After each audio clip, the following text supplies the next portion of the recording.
the matter? Tomorrow. Tomorrow. Development. Two matters are there, similar. Similar two matters. Two matters. Similar matters, similar case. Please learn. By victim mention item number 30. 30? 13. 13. Yes. Instruction received to withdraw the item 13 on the request made by the counsel. Submission of the counsel. That petitioner does not wish to press the petition any further. Same stands dismissed as withdrawn. Dismissed on withdrawn. Interim order, if any, stands vacated. Pending ayes are also dismissed. All right. But I beg to mention two items not on listing on Friday. But there is a cover judgment. It is regarding the benefit of assistant headmaster. Huh? Benefit of assistant headmaster. Did it come on Monday? Yes, ma'am. Monday, 17th. Lordship, I beg to mention item number 28 and 29, Lordship. Matter may be passable for the reader. 28 and 29 is a hearing matter. 2015 matter can't be passed over like that.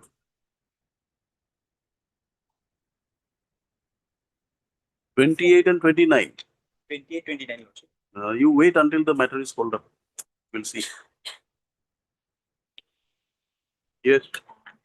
The consider for the party, I beg to mention item number 8. So I said we'll call up. It's an old matter. It's an old matter. You wait until the matters are called up.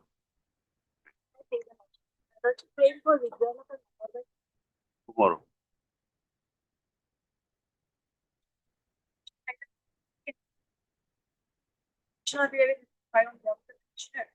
But it is not on record today. May kindly allow the You want to call it? In item number 3031. Call for the additional evidence. Yes. Yeah, I believe that. My lord, I am praying for listing a motion matter. There is an urgency, my lord. Reduction of grade pay. Tomorrow, matter. Reduction of grade pay. What the My urgency? lord, grade pay has been reduced. So what is the urgency? It will come on its My own. lord, When salary- was it filed? Salary will be drawn under the lower grade. When was it filed? 6-8. 6/8. Let it be on Friday. Yes. Obliged. Great list. I take to mention for item 14. 40. No, 1-4. 14. Refer to the Huh? mediation. Huh? Mediation. You wait. You wait for the matter to go. Yes. Lordship, I beg to mention item number 9. 9. I've taken consent from the other side. Mr. R.B. Fukon, senior advocate, is leading counsel in this matter for respond number 6. It's not available to the Lordship. Who's for the appealing petition? petition. Petitioner. Yes. What do you A say? date may be fixed, Lordship. Fix a date. Whatever date you want. Yes, Mr. Counsel. 25th August. 25th August. 25th August. All right. Item 9 on the request made on behalf of the respondent. Respond number 6. 6. Matter stands deferred to be listed on 25th August. Obliged, Your Lordship. Is the lordship. I beg to mention. Lordship, the interim may be extended. Interim order, if any, will continue till the next date of listing. I know. I beg to mention a writ petition for listing. I beg to mention a writ petition for listing. On For the next- admission. For motion. For File- motion. Filed it on 6th, last Thursday, Last Thursday. Let it come on Amendment. Friday. Friday. Friday, 14th. Lordship, Okay. I beg to mention item number 37. The learned counsel M. Kalida is out of station for some medical ground. 37. That is, I have taken the consent of. It is submitted that the counsel, appearing for the petitioner, Mr. M. Kolita, is on leave on medical grounds. Therefore, an adjournment is sought for, matter passed over to be listed next week. Yes.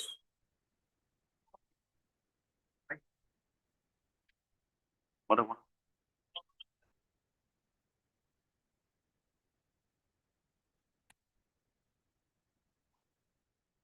Yes. This IA is fine Rachik, to make some correction in the cost title Rachik. And last occasion, I have find an additional affidavit describing what is the wrong notice. Affidavit is the first week of August. Affidavit, an additional affidavit is by in the IA.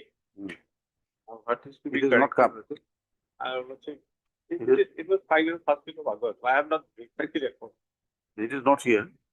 But in the cost title Rachik, the department, I have incorporated Rachik You department. call for the affidavit. I have not verified the record. That is You verify it's not there. If you can call for the record, we'll take it up. plot. The second half. Plot. Yes.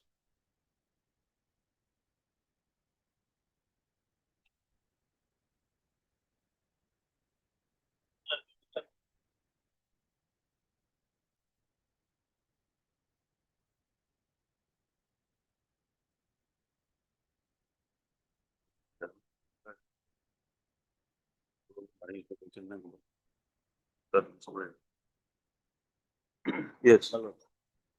No, this is regarding provincialization of the politician. What happened was he was left out by the impugned order 2014. And subsequently he was given appointment under the 17 Act. Now, during last deliberations, before in coordinate bench, so there was a issue cropped up, and they say that the Annexure 7, that is format 1. By that format, that the petitioner was made eligible, was declared eligible for a provincialization. And there is another format, format 2, by which there are a list of teachers which were declared uneligible, not eligible. Now, as per section 4 of the 2011 Act, that is section 10, once he is declared eligible in format 1, there is only a formality in part of the government for giving the appointment. Now, he was not given appointment. Now they say that format 1 never existed. That list that we have annexed, it is not in their record. And they say there is no signature of the director there. Now, in that context, the records were called for. Now, perhaps the record is here. And they say, this is not the original record that we have annexed. So, in view of section 4, and also going by the other judgments of this honorable court, so this is just a formality. It should have been a formality because I have already acquired rights. How? In view of section 4 of the 2011 Act, may I read? Yes.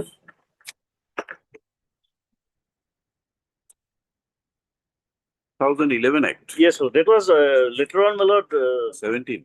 yes.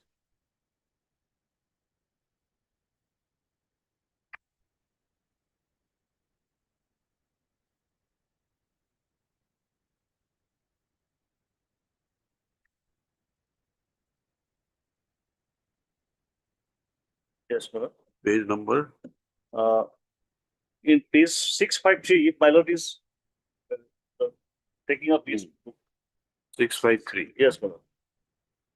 Employees to be government servants.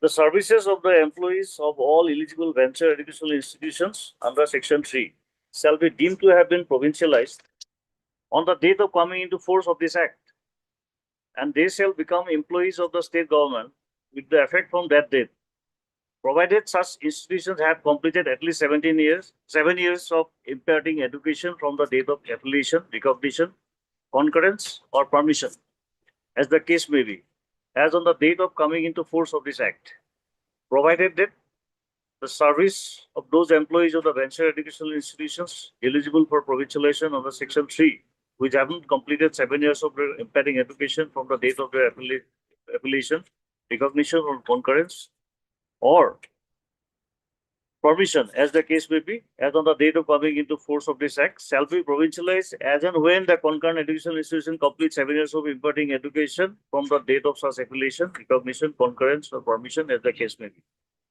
Then the numbers of employees in both the teaching and non-teaching cadre in each of the venture educational institutions. So what is an eligible venture educational institution? 7 years. in existence. Yes, my lord. Prior to the coming of the act. Yes. And mine one, ours is, my lord, BH College.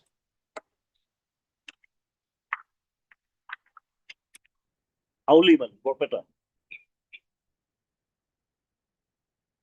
Then, my lord, the proviso, my lord, provided that where the number of such employees serving, yes, this is subsection 2 is important, my lord. The numbers of employees in both teaching and non-teaching cadre in each of the venture educational institutions, services of whom are provincialized or to be provincialized under this act shall not exceed as specified in the schedule appended on this act. Provided that where the number of such employees serving in the such venture educational institution. Your college, your institution is a degree college. Yes, degree college. So you fall under which category? The chart in the schedule? This is within the limit, my lord. 15 is maximum permissible limit. So for degree college, 30, my lord, and for additional stream of provincialized degree college, another 15, my lord. Page 663. So otherwise, my lord, we are eligible. Now, my lord, kindly come to format annexure 7, my lord. Page 27. Here is a list, my lord, wherein I fit in serial number 10. Dheeraj Sharma, Assistant Professor, Chemistry, date of joining 1/9/99, percentage 74.6, MPhil. No, you are referring to page 29. No, 27, my lord. 27, serial number 10. Kindly see the last column, qualified. Yes. This is the format where they say there is no signature. Yes, this was uploaded in their website, my lord. And I must say, my lord, this copy is also shared with the principal of the college. All right. The college authority must have, my lord, this record with them. Now, my lord, kindly see another format, that is page 31. Yes. Annexure 9. This is the format, my lord. This is called statement for provincialization. This is a list of unqualified teachers, my lord. And kindly see, my lord, serial number 4, Surisi Singh. Although that lady is not in my stream, my lord, she is from zoology, but she is marked as underqualified. Now, my lord, will come to the impugned order.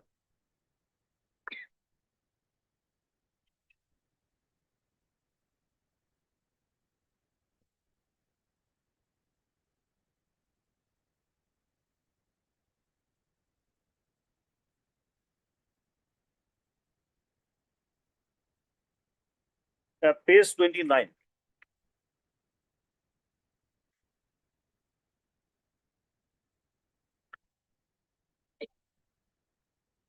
This is the list, my lord. I am out. Interestingly, that underqualified lady, my lord, she is in. Surisi Singh. At page 29, my lord. Why is she underqualified? Because they say so, my lord, in their format. Where is that format? At 31, my lord. Looking at 31 only. 31, page. 31. Yes.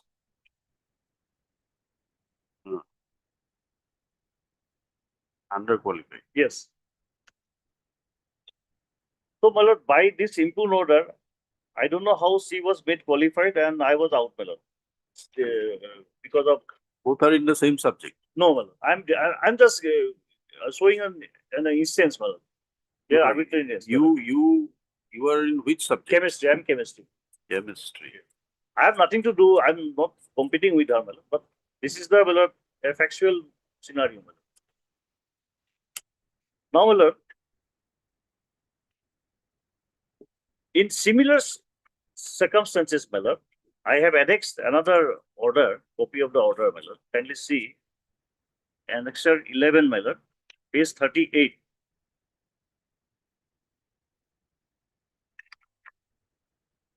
Same qualification, my lord, like me, my lord, another person, Mukut Boisha, This is from another different college, my lord.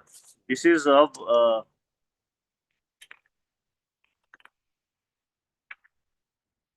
Borvat College, my lord. Same qualification, my lord. And see, he was also, my lord, given appointment.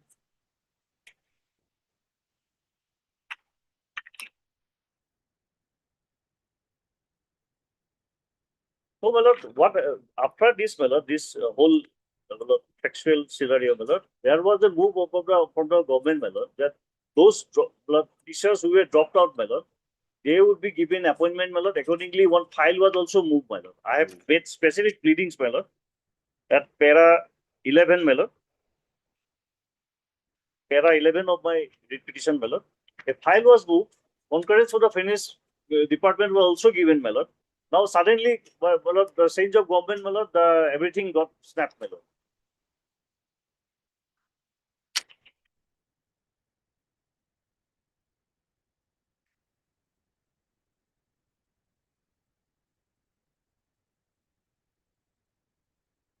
Now, my lord,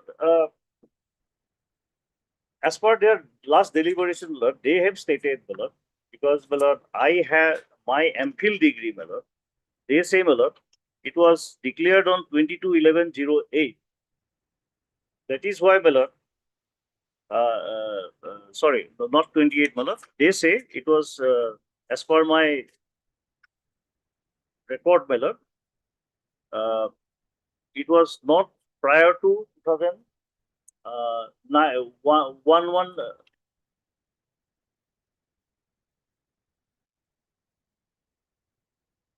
They say, well, it was not prior to 24/12/1998.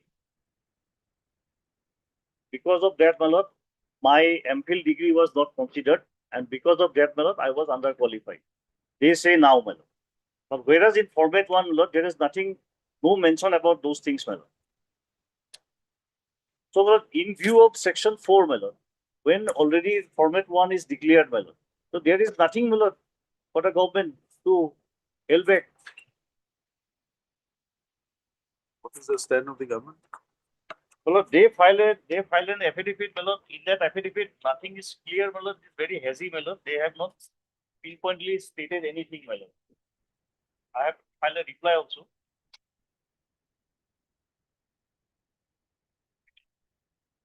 Affidavit in opposition dated 8/4/25.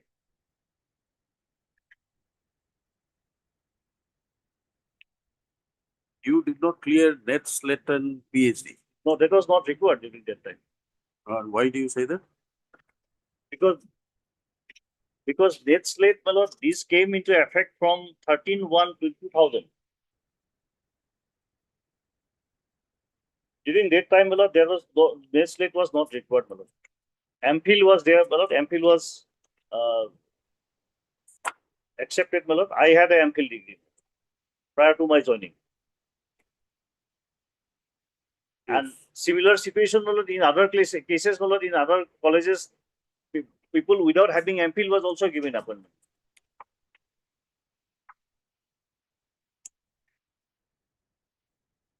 So, my lord, when already I have acquired the rights, my lord, out of that act, my lord, then it's just a formality, my lord. It's a formality of the government. That is what is stated in the reported judgment of this of the Gauhati Honorable Gauhati High Court, my Dilip Das case, my lord. In Dilip Das, my lord, the same thing, my lord, cropped up, my lord.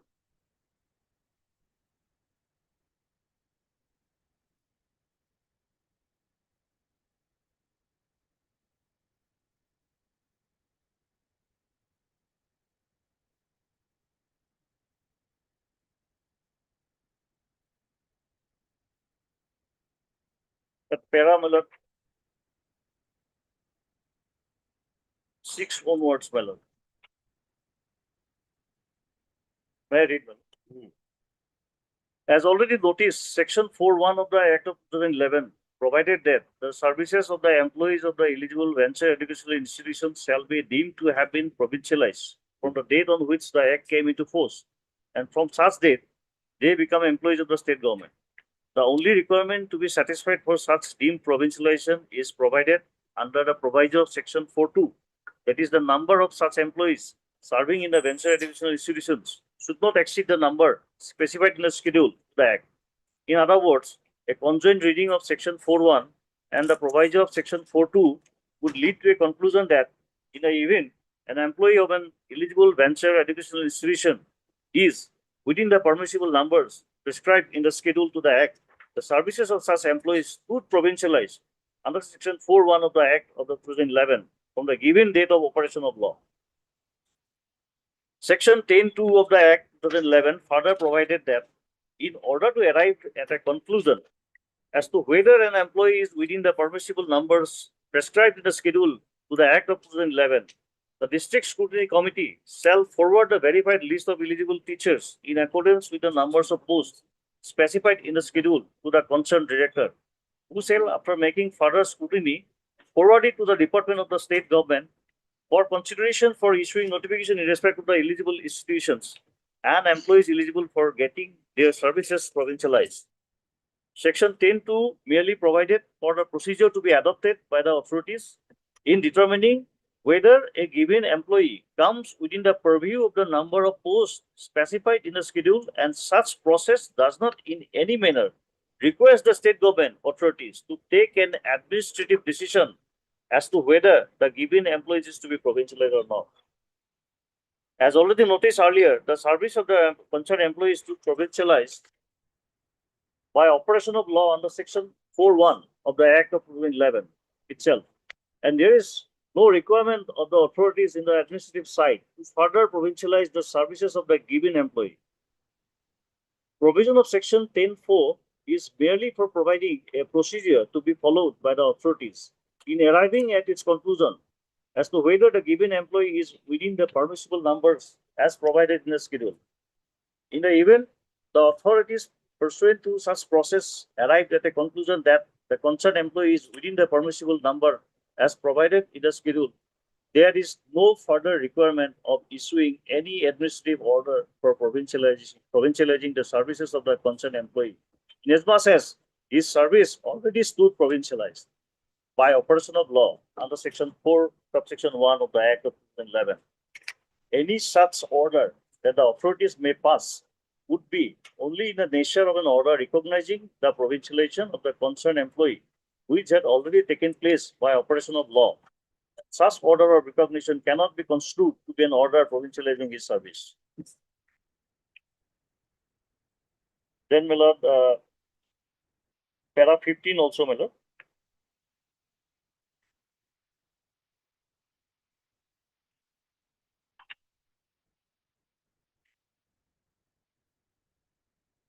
It is clarified that this order has been passed upon an interpretation of the provisions of section 4.1, read with section 10.4 and scheduled to the Act of 2011, and has been passed only upon the circumstances that prior to the Act of 2011 being declared ultra-virus, the authorities had already arrived at a conclusion that the petitioner is included within the number of posts under the schedule to the Act of 2011, and therefore, it being so, his service to provincialized by operation of law under section 4.1 of the Act.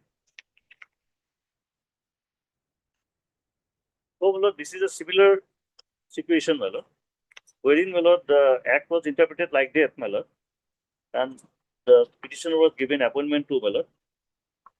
And there was, my lord, in another case, that is, my lord, Kalpana Devi and others, a review was filed, my lord. In that review also, my lord, the same, my lord, this stand was upheld, my lord.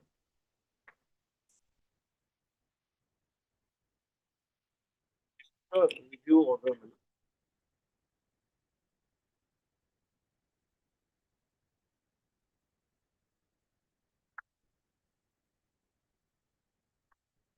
Review of This is another similar situation case, my lord, Kalpana Devi and another, and wherein, my lord, the state government filed a review against similar, my lord, situation, my lord. And the honorable, my lord, court, my lord, had upheld the earlier judgment, my lord. where is the earlier than That is, my lord, giving us the review? WPC number 5914, my lord. Judgment dated 28/11/2018, my lord.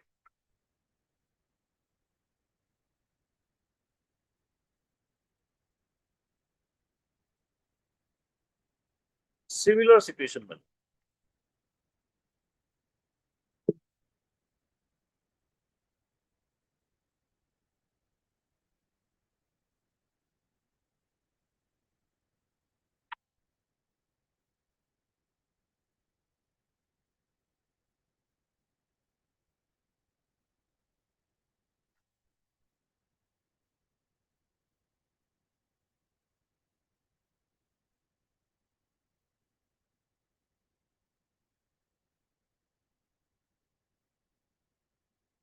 हाँ मतलब before going further मतलब मैं मतलब request my learned friend what is his plan today मतलब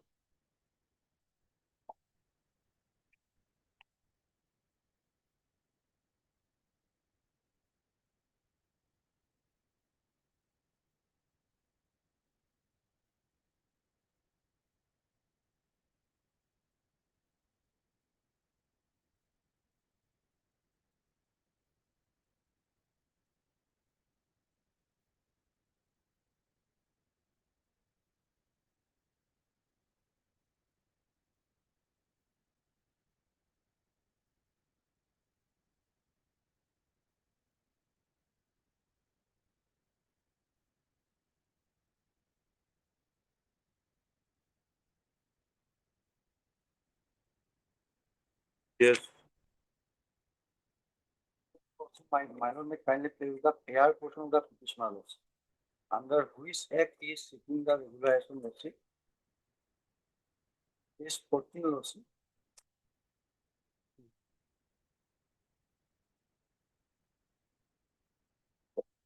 Pair number A laws. A writ of Messara Mandamas directing the exponent 1 and 2 to provincialize the service of the writ petitioner as assistant professor in the Suvenco colleges, granting as respect to approval while taking into consideration the additional quality of the petition. Then, my lord, alternatively to direct the respondent number 2 to consider the representation dated so and so laws in the light of facts and circumstances of the case. Under which act clause he is seeking the regulation of provincialization that was not all. Because 2011 act was already struck down. And his service was provincialized as a tutor under 2017 act. My lord may kindly come to page.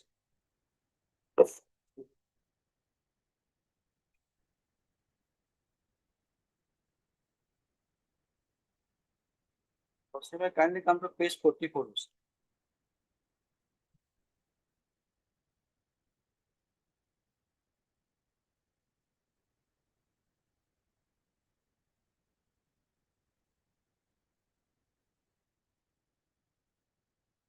Exercise of the authority conferred under provision 41 of the Assam Education Provincialization and Service of Research Reorganization Education 2017 amended up to 2018 in pursuance to the government sanction order so and so. The services of the following employees of so and so colleges are hereby provincialized and they are now employees of the state government with effect from so and so. Petitioner's name is serial number 1 Lordship. He was the name of the post due to assistant professor as because he has the no net slate and PhD. His service was already provincialized as a tutor OC under 2017 Act. The stipulation that within the period of 5 years OC, he have to OC acquire the net slate of PhD. So OC, his claim is already considered under 2017 Act. Respect of 2011 Act, already that particular act was struck down. The struck down act, as on today also he cannot claim any lossy regulation. but at the relevant point in time, why was it not considered? Lossy he was not in the considered zone. So my lord may kindly come to page 27, which was annexed by the petitioner, is not the lossy copy, which was in the record of the director.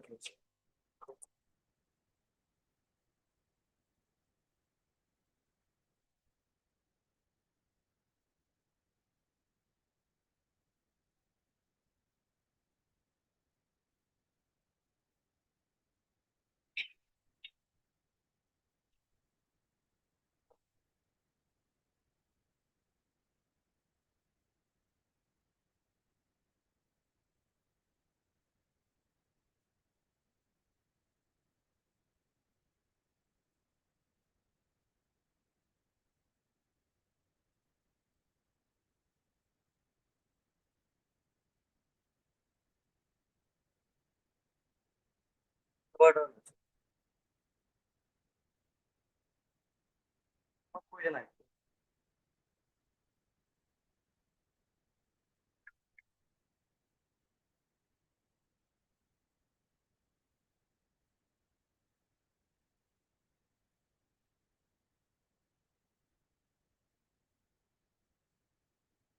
The whole course is all fine.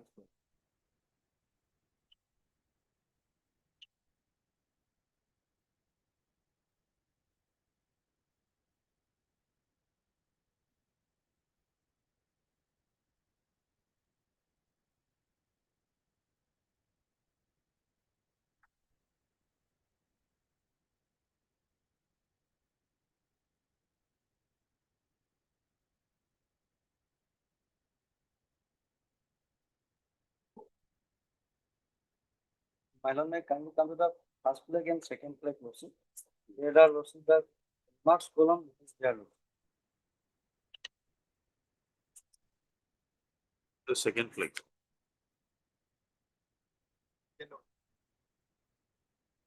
First flag.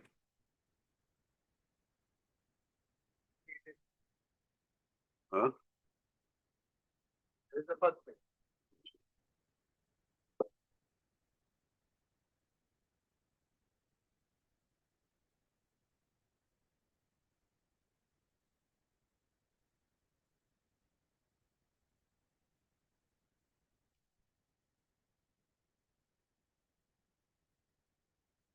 The push case on that day, my lord, the query lordship, how many push are there in the college? It will be discernible from that place also. Respect of the debt, lordship, big girls college, lordship, the query there.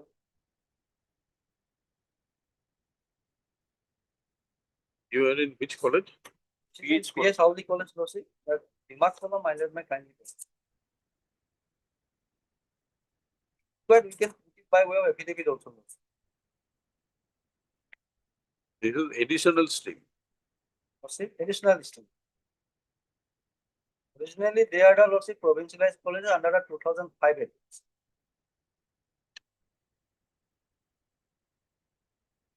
When did you join in service? 1999. 99.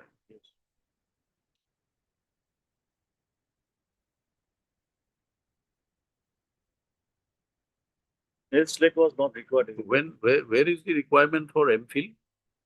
There is no, there, MPhil is not a qualification for the college teachers.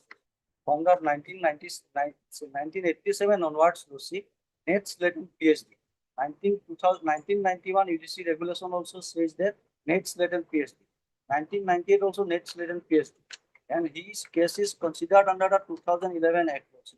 And he at that relevant point of time, he was not qualified. That's why he was not considered. We are asking What you, not why is he not qualified? You see, According to you, he has not the required qualification. Also. which During is, that time, I had. which is what? Net slate and PhD. That is not reflected in your remarks. It's an unqualified. Also. It says MPhil after 10/7/2009. Lordship, It says underqualified, underqualified. but the remarks is MPhil after 10/7/2009. MPhil, he is an underqualified person, Lordship. There is no dispute. Lordship. But MPhil is not a Lordship required qualification. In respect of the others, you say underqualified, no net slate. But Yes. in his case, that remarks is not there. Yes, also Lordship underqualified. No You net say slate it is there. underqualified. From the remarks, it is perusal of the remarks, one can understand that he is underqualified because he completed MPhil after 10/7/2009. When Lordship, after 10/7/2009 also Lordship, it's not a required qualification. Because held by our High Court Division Bench, similar respected person So- Lordship. It is your record, your remarks. This remarks is there Lordship. Then I these are your records you have produced. Lordship, otherwise also Lordship, Huh. MPhil never had a qualification for So a- why did you call him underqualified? Is not fulfill the required qualification. What is the required qualification? Net slate and PhD From laws. where are you Absolutely saying not. it? Net slate and PhD laws. Under what provision? He getting finished laws. So he has finished. We are asking you. Memento is not required. So Lordship, We net are slate. asking you. Lordship, You are interacting with the court. You don't have to no, interact he with has- your fellow he has counsel. in the meantime, Lordship, he That's has- a part of advocacy. That's a part of advocacy. you'll have to accept it. So you're now interacting with the court. Loss of that. So from your records, we see that he is shown as underqualified Loss. because according to the remarks, MPhil is after 10/7/2009. MPhil is 2010. And you say MPhil is not a required criteria. MPhil is not a required qualification. Very well. If we go by the record also, Very well. if we go by the record also, then he's not qualified. We're Then also asking he's you not qualified. why? Yes, because Losik, MPhil at no point of time MPhil has treated as a qualification for the Losik police discharge. All right. Police discharge. And it was also a similar set of employee approached before this honorable court who are joining the venture state. They approached in this court Losik almost 74 number of petitioner. Division bench has says that Losik MPhil not a required qualification. Very well. We accept your submission that MPhil is not required, Yes. but yet you treat him to be underqualified. You treat him to be underqualified. He's underqualified. There is no dispute, Losik. Why? Reason is there, Losik. What the reason? They have put a reason, Losik. Uh. I cannot say that they cannot put in another reason. They put a reason. That reason is also valid reason. That reason says MPhil after 10/7/2009. 10/7/2009 Losik, they have even 10/7/2009 cut off that then also he is not qualified. That's what we are asking you. Why? For what grounds are you saying that he is not qualified? Losik. Here we are going by the chart. It says qualified person eligible for so and so. There are 5 numbers of names, Yeah. including the reason petitioner. behind this, Losik. There was a UGC's proposal is there, Losik. 254th meeting of the UGC, the 2009 Losik. It says that the persons who are acquired MPhil prior to Losik, that particular date, they are exempted for the MPhil, PhD, Nathan State Losik. Then central government negated that particular claim in 2010 Losik. Then it was approached before the Allahabad High Court from petitioners done Losik, and it was negated. Then it was approached the Honorable Supreme Court, the P. Susila's case. It was held that the central government never recommended for exemption. That's why it cannot be exempted. As per the UGC's resolution, government has taken this decision. Assam government. So what They is the cannot lose. UGC resolution? UGC's resolution is not there. Otherwise, UGC's resolution is that Losik. Prior to that particular cut-off date, who had acquired the MPhil degree, they are exempted from net and slate Losik. And that was Losik under section 26. Central government negated the claim. Then petitioners approached the Allahabad High Court Losik. Allahabad High Court Losik held that UGC's notification is. We are not asking. I have given the background also. No, Why we that don't was need the background. We are Why? asking you a very simple question. lost. That in the chart which has been reflected, he is shown to be Chart is underqualified. reflected on the basis of the UGC's debt regulation, which was never accepted by the central government, and it was Losik set aside by the Honorable Supreme Court. All right. So And- what is the effect of that? Losik. What will be the effect of that? Effect of that is the net slate and PhD is the required qualification. Required qualification. Required qualification. So And he it did not can- have net slate. Loss. He did not have. He did not have this. Even Losik, his basic plea is that Losik has page 27 Losik. It's a qualified list, so he has acquired the Losik deemed provincialization. But the record says that he's not a qualified person. So that proposition is also not done. Even they go by that proposition also, that if we go by that particular document is a correct document, then also he's not entitled in the considered terms.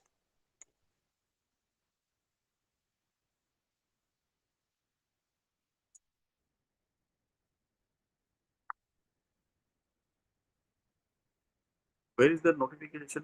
UGC? Here it is not there also. I can place it. Basic. I can place it. I can even P. Susila's judgment, it is categorically stated. I can place it.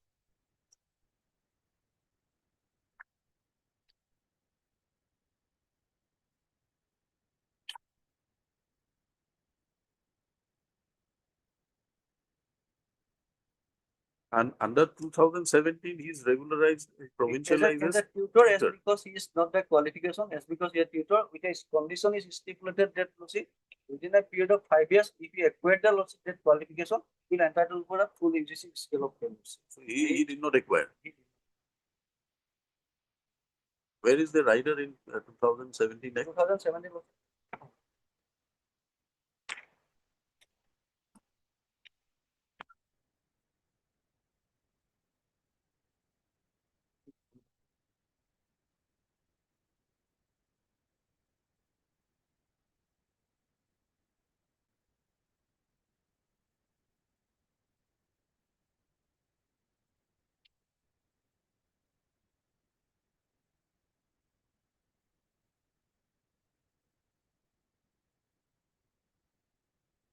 My lord, may kindly come to lordship. Page 117, lordship.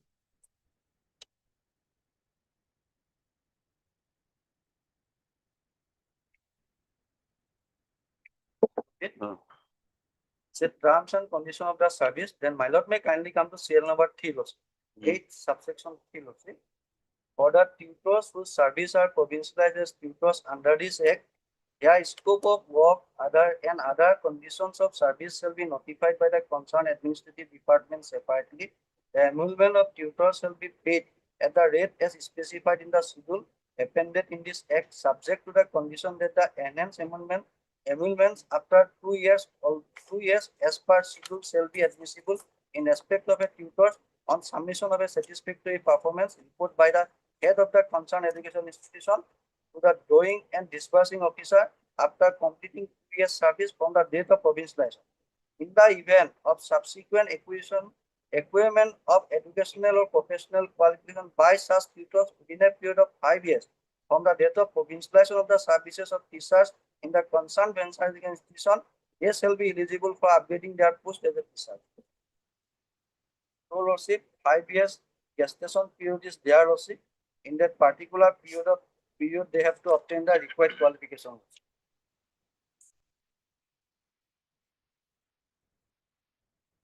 Then they can be updated as a full-fledged lordship in case of school teachers and the college lordship lecturers. Mr.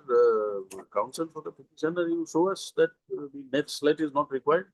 No, it is not required. Show us.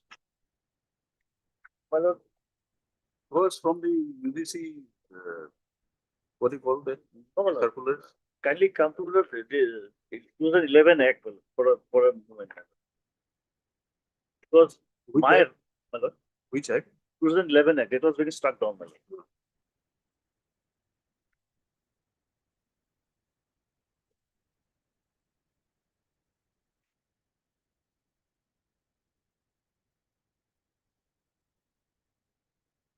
The respondents' stand is that Yes. net slate was required even during 2011.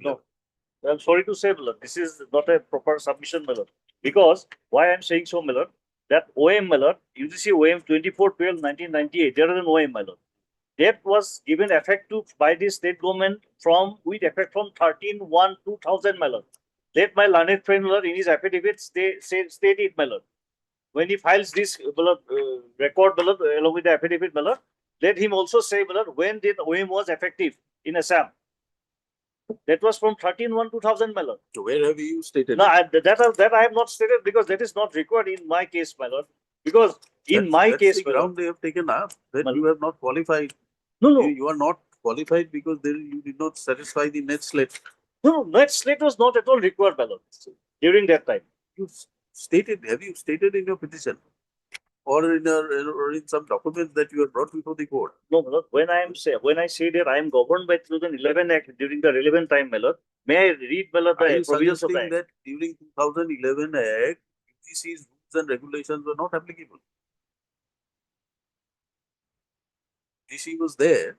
Yes, UGC was there. So whether UGC's regulations would be applicable or not My lord, during that time. my lord, so far as the state As government, far as you are concerned, Yeah. that particular notification was not given effect to by the state. yes. Show us that. My lord, that what I can show, my lord, from the Act itself, my lord. From the Act itself, my lord. My lord, in the Act, my lord, eligibility criteria section 3. So UGC is not, never be referred here. Even in 2017, it is not referred. It is referred. My lord, may 666. Kindly come to page 655, lordship. 655. Yes. 655, lordship. 3, lordship. No, that is in the 2017 Act. 2011 Act, lordship. Page 11 655. 655, my lord, may kindly please. Subsection 3, lordship. The 5th line, in case of employee, my lord, got it. Yes. In case of employee of degree college, they must have acquired such requisite educational as well as professional qualification as may be determined by the University Grants Commission from time to time. There. Yes. show us that this was not required. Let's let MPhil. No, because why should I show? Because that net slate provision came into effect from 2000, 13/1/2000. On what basis are you making this assumption? No, there is a state government notification. You bring it. Okay, but I can bring it. Who's for the college? What do you say?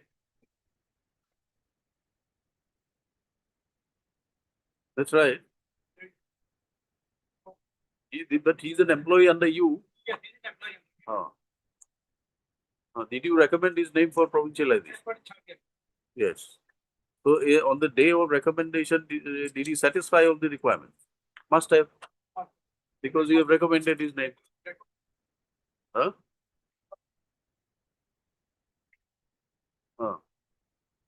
And you know, the college had said all the persons' name. After the district scrutiny committee scrutinized it, Losik, but the qualified persons are qualified not and underqualified, underqualified not. All the persons who are in the college or Losik school, all are sent to the district scrutiny. After that, district scrutiny committee examined all the materials Losik, they have to Losik classified.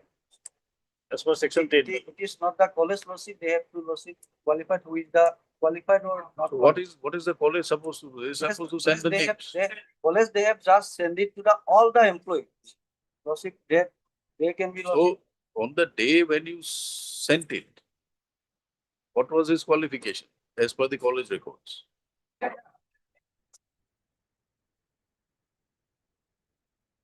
No, let the college authority file an affidavit, my lord, and also say whether this format 1 was there or not during with their record, my lord. Because my learned friend is questioning this. Not questioning. I No, the core issue now is whether the UGC norms of let's let be necessary or not. Yes. Was relevant or not. Yes. If it was relevant, on the face of it, you don't satisfy. That if you say that no, it was relevant for rest of India, but so far as Assam is concerned, there was a liberty not to implement it. Yes, that is what, my lord. 1998 OM was there, but that was given effective from 13/1/2000 by the state government. That is my. That you show it to us. That I'll satisfy in the next date, my lord. I'll take instruction.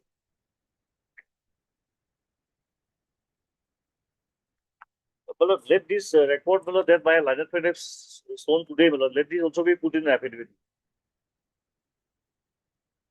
The matters were heard at some length. However, the question, four issues raised by the petitioner is that although he satisfies the requirement under the Assam Venture Educational Institution, bracket provincialization of services, bracket close Act 2011, services were not provincialized. So, submitted that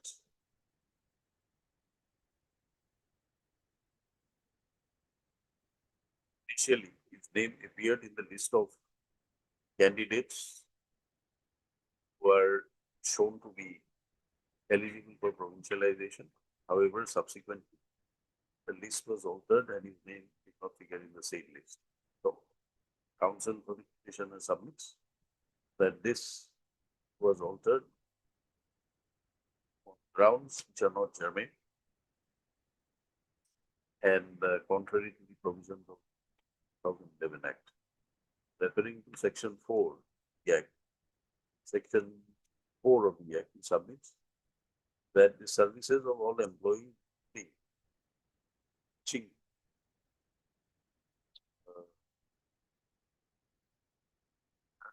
faculty members of venture educational institution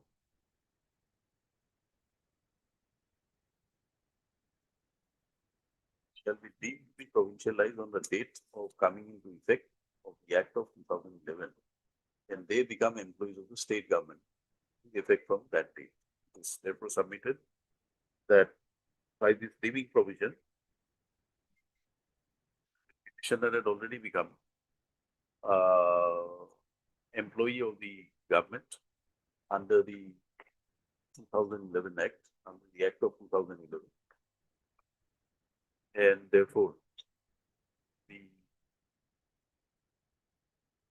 fact of issuance of any orders by the government reflecting the position of the employees vis-a-vis any venture educational institution with regard to the status of provincialization is more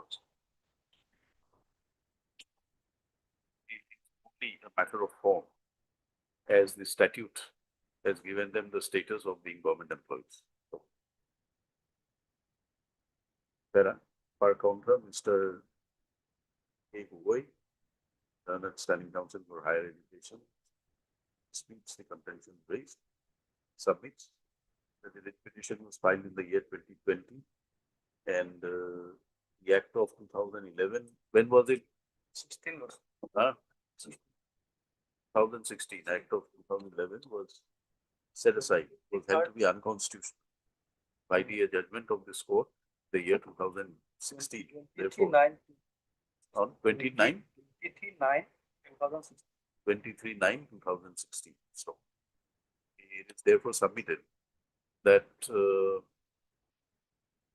the claims of the writ petitioner in the present proceedings cannot be answered, as he had approached this court only after the act was held to be unconstitutional, and thereafter the Assam Some education. in bracket provincialization of services of teachers and reorganization of educational institutions bracket close Act 2017 was brought in effect from 12th May. First. 12th May. First. 12th May 2017. So under this act, the petitioner is already provincialized as a tutor, as he does not satisfy GC norms regarding clearance of net slit. Stop. His PhD, his MPhil was also, his MPhil degree was also obtained in the year 2009. Therefore, as on date, the claims made by the petitioner are infractors, as he has already been provincialized as a tutor under the Act of 2017, and the claims made for securing provincialization under the 2011 Act does not lie in view of the same having been already set aside. Mr. Gauhati has produced the reports relevant from the department in support of his submissions. There are Mr. Das, appearing for the college, respondent 4 submits that the relevant reports from the college authorities will be placed before the court of the next date, and the dispute of the petitioner is essentially with the government. So far as the college is concerned, petitioner has no claim against the college. They are considering the same. We permit the council for the petitioner as well as the state council to place before the court the relevant notifications of GC, whereby net slit was made mandatory for being considered an employee to be eligible for provincialization. View of the prayers made, release this matter again after 3 weeks. 2 weeks. 3 weeks. 3 weeks. What is the IA for? I haven't filed. There is an IA 318. IA? But the IA.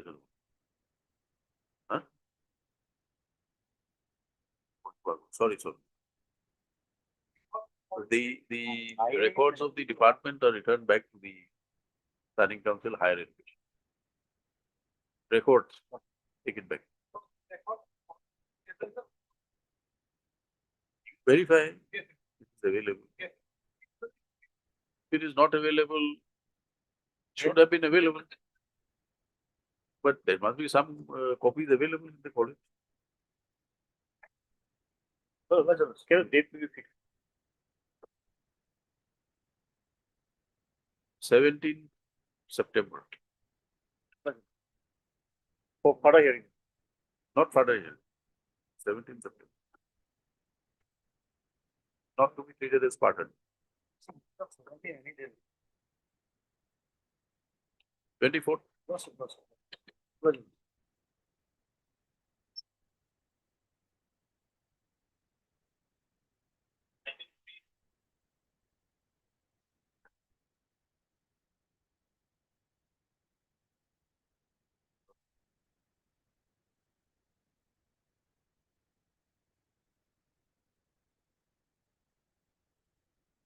Here the reply has been served to me yesterday. I have checked the file, it's not on record.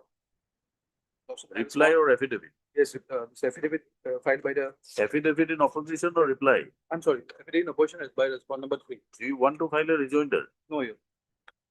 It is submitted by the counsel for the petitioner that the affidavit in opposition has been filed and a copy was served on the petitioner counsel. So the case records do not contain the said affidavit filed. Have you filed it? Yesterday, Yesterday you filed it.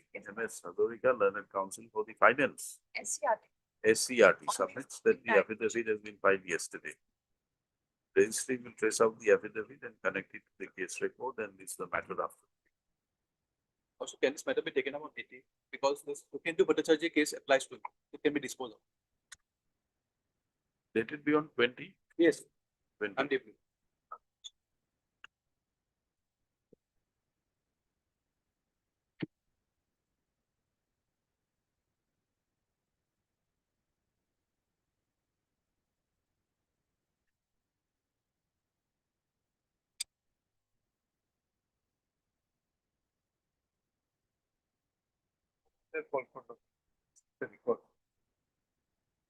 What are these matters?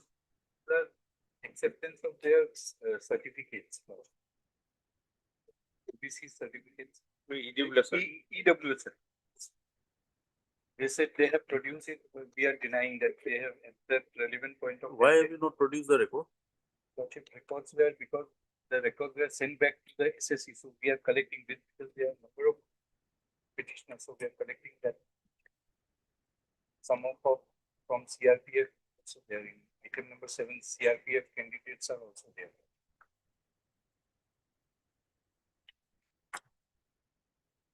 This is a bench 3 matter. It was heard in part. Yes. We release it. The records are not available in spite of opportunities being granted. So, Lordship, they have taken a ground in the affidavit that the year is not mentioned. But in the notice, there is no any specific year which is to be mentioned. Mr. A. Deka for the petitioner, Mr. S.S. Roy, learned CPC for the respondents. Submitted that by the learned CPC that the records which have been called for in connection with these matters have not been received as yet.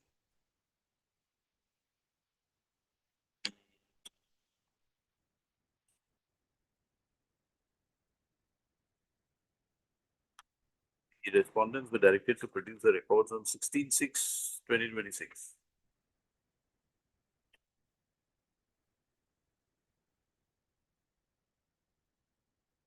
Considering the fact that these matters were heard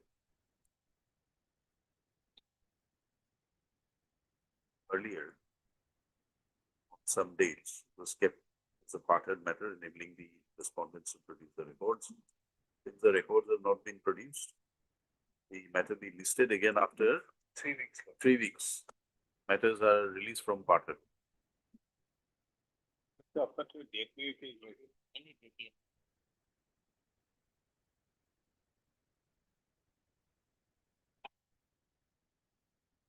17th September. Okay.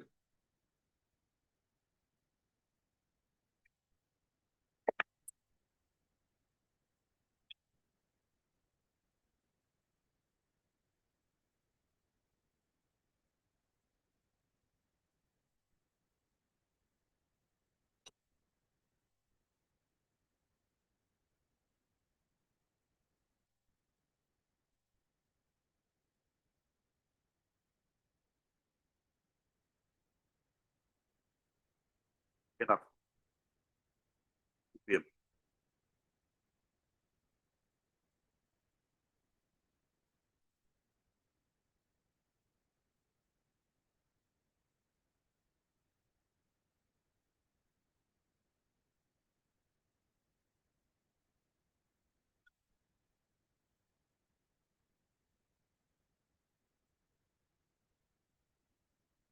Parties will appear before the Gauhati High Court Mediation Center on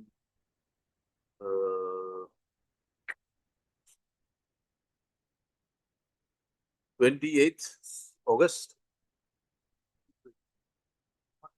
Mediation. You are referred to mediation. But case can be disputed in the court because it's a very old case and similarly situated persons have been granted the old pension already. And the person below me have been also granted the pension. In 92, my service was provincialized. But the middle person, they did not pay the salary. They are the payer. And the man retired in 2019. He has retired 7 years ago. What is the respondents then? They did not file any response. No response. No affidavit was filed. No affidavit. Yes, ma'am. Case is of 2016. Why no affidavit?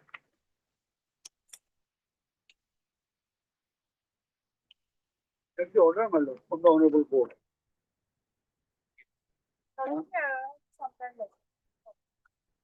2016 matter is already 10 years.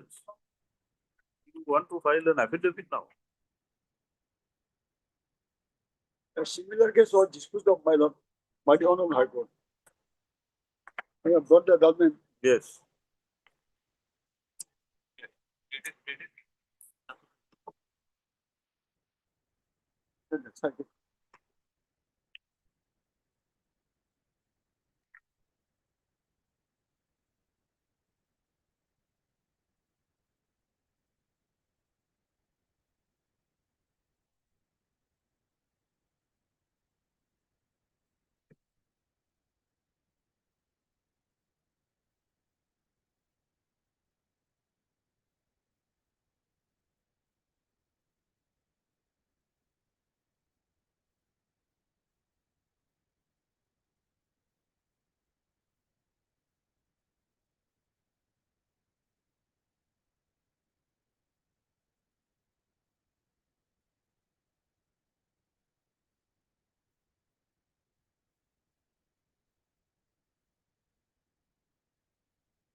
You worked in which school? School is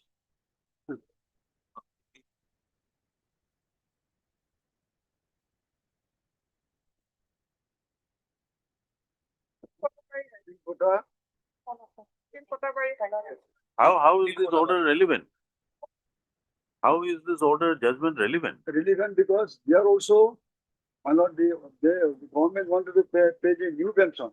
Suddenly salary was stopped. There are hundreds of cases where these kind of orders are passed. When you say that this is a similar order, Because, my it lord, must kindly- arise from similar facts. Kindly see the, my lord, the order, letter of the government at page 24.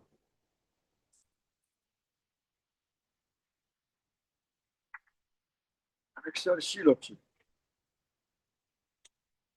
In providing a reference to the subject cited above, I have the honor to inform you that has been at 104 number of science graduates posts were allotted and placed at the disposal of the Inspector of Schools, Nalbari.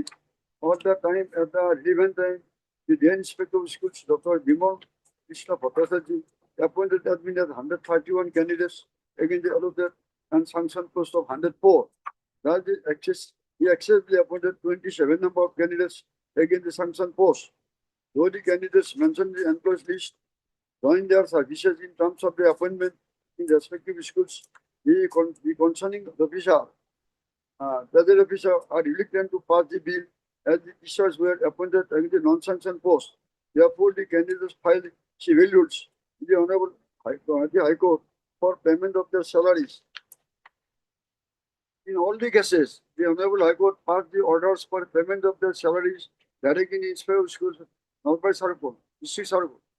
In this connection, it may be mentioned that if the payment of salaries are not made to the teachers within the time fixed by the Honorable Gauhati High Court, there will be as many contempt proceedings for violation of the court's order, and the Inspector of Schools will be the ultimate victim.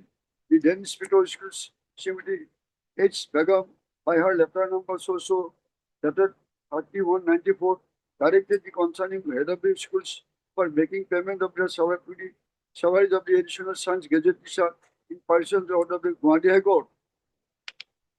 And my lord, this list of selection list may be seen, my lord, page 26. Page 26. And the commissioner's name appears as seal number 9. And here, my lord, I made the submission that the teacher below me, Uday Bhushan Nath, seal number 13, was given the full salary, and also he retired and got the old pension. And in this list, my lord, that is why the court wanted to know that from this list, how many you have given the old pension. I have learned that most of the teachers have got their old pension. And list was You are appointed as what? Temporarily appointed. Initially, Subsequently, I was were you appointed- regularized? initially I was appointed, my lord, though the selection list was there, the appointment order issued like that. Then Lordship kindly see the next order.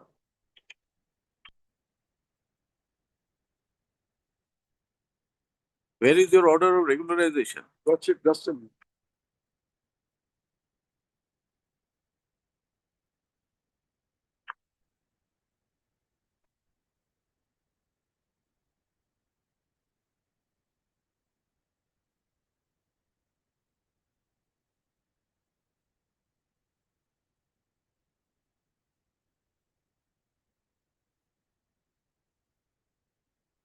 Where is your regularization order? That regular order, my lord, that is why the government was directed. File an affidavit stating whether they are regularized or not. You will know. No, my lord. You that don't know, you're no, working, you're asking No, for no, old madam. pension, you don't know whether you're regularized. My lord, that regular order, my lord, page 29. 29. 29 is the order upon some Pradip Das and Khanakanta Kolida and those teachers who were similarly very lordship in the selection list, because they have the selection list, if there was held for this. No, but you are working, is there no order showing That that is why, you my are lord, regularly they appointed? were directed, the condition, my lord, whose defense is above, I am directed to inquire whether government agree with the question of creation of 18 number of post science teachers in the usual scale of pay for the period with effect from the date of shown in the pro forma column. Dated 27/4/2000 and Director of Secondary Education letter number so letter demand from the Institute School nobody only in compliance with the High Court are subject to the condition that by 31/8/2000 must either adjust the petitioners in the vacant post or get their services terminated. I was not terminated. If No, they- you are not terminated in the different what is my help? compartment. You're A helpless teacher, what can he do? no, helpless, all right, we will help you, Yes. but you are only asking for area salary in your prayer Yes, earlier salary, they and have then old pension. old pension, lordship kindly see. Old pension to be there, you must be regularized. How else are you claiming old pension? One Khonin Golida case I have done. Huh? On Khonin Golida, similarly a graduate teacher, his petition was dismissed, but on appeal the division bench directed him to pay the regular scale and to give him the old pension. That order will place before the court. Replace it, Khonin Golida. place it. Because services, they do not show that they were regularized, but they, my lord, teachers retired, and the court directed these civil rules, lordship kindly see that, and also let them, my lord, file an affidavit that I was not regularized. Well, I am in dark side. Kindly see, my lord, the page paragraph, my prayer portion. You are asking for Shall arrear salary from January 2000 to February 2001, one? April 2001 to February 2002, Yes. and 1/1/2006 to February 2009. If you are Yes. a regularized teacher, No, this, why they did not pay me the salary? they did not pay, perhaps you are not in service. No, if they There let was no them say that I was continuity. not in service, lordship, Huh? let them say because this GPF will prove the service records will prove. And if the salary was not released, you had filed the writ petition in 2016. Yes, because they took time, my lord, for filing affidavit. And No, the affidavit will come only after filing of the writ petition.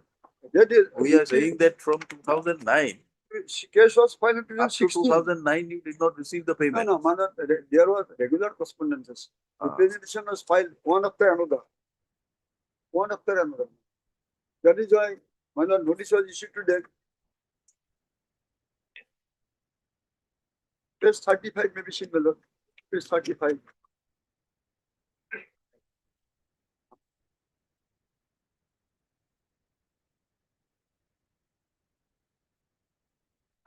Man. You are adjusted. You are adjusted. Adjusted. Ah. Adjusted means I was regularized. No. How can that?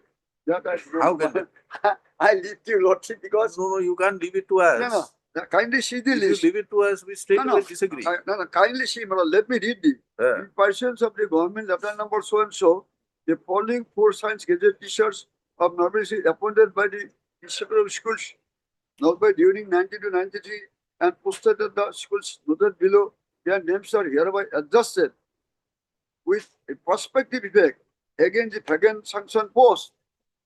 So the post was sanctioned and against each son and posted in the vacancies of the respective schools showing creation number, date of vacant post. Your appointment was not regular. My lord, my There was no appointment, regular appointment. my lord, Therefore, you had to be adjusted adjusted against some posts. against sanction post. Sanction posts. So But- it implies regularization, lordship. No, it does not imply regular. I kindly see this 5 number of teachers. Why I am left out? All the 4 teachers are getting their old pension and salaries. That is why, my lord, kindly see what it does.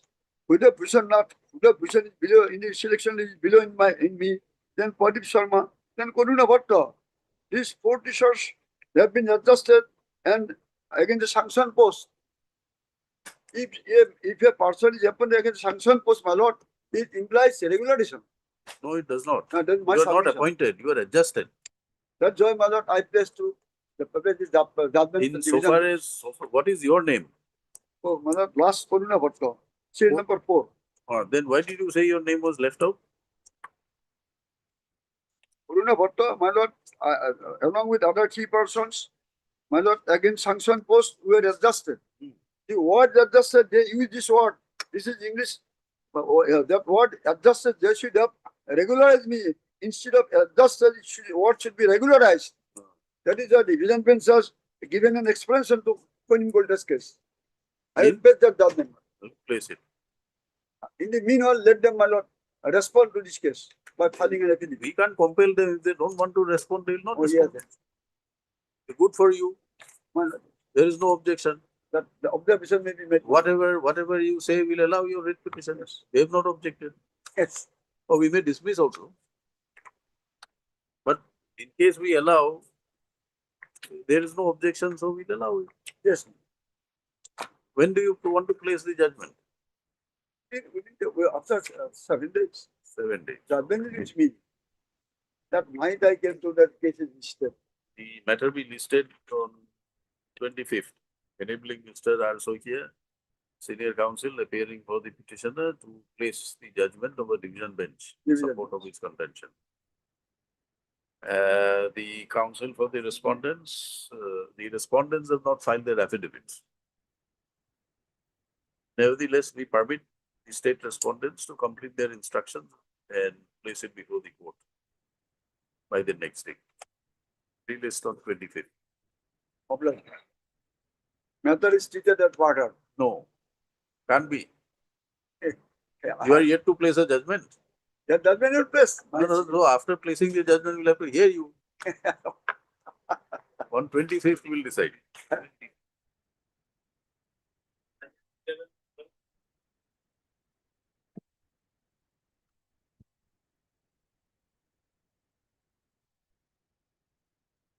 Yeah, Just for the mediation, we have no objection to settle. no objection. Parties are agreed that the matter be referred to mediation. Accordingly, the parties will appear before the Gauhati High Court Mediation Center on 28th of August.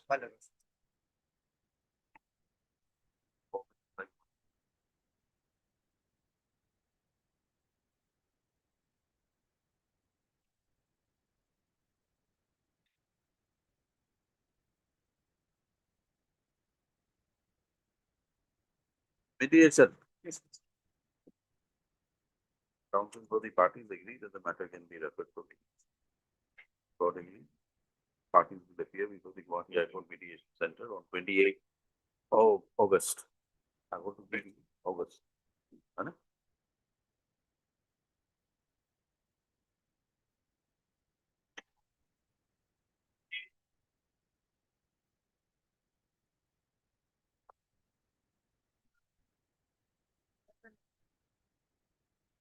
Letter may kindly be referred for mediation.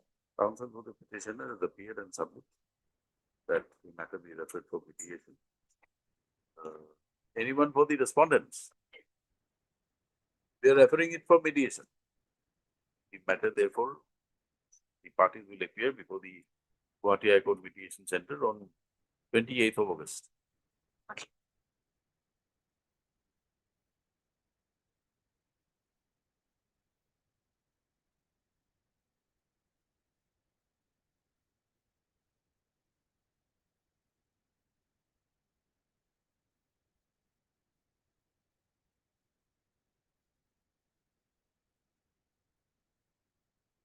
Yes, complaint. So we'll require some more time. We have the director has taken steps. The government will for compliance. So give us 2 weeks time. I can place the appeal. Dismiss and order. Appeal is dismissed. Mr. S.K. Goswami for the petitioner, Mr. B. Kaushik, here is for the respondents. Submitted that urgent steps are being taken for compliance of the directions contained in the order dated so and so, passed in W so and so. In view of the fact that the appeal preferred by the state was dismissed as the prayer for delay condonation, as the condonation petition was dismissed at the stage of consideration of the condonation delay. Release this matter again after 2 weeks. 2 weeks. Okay, good.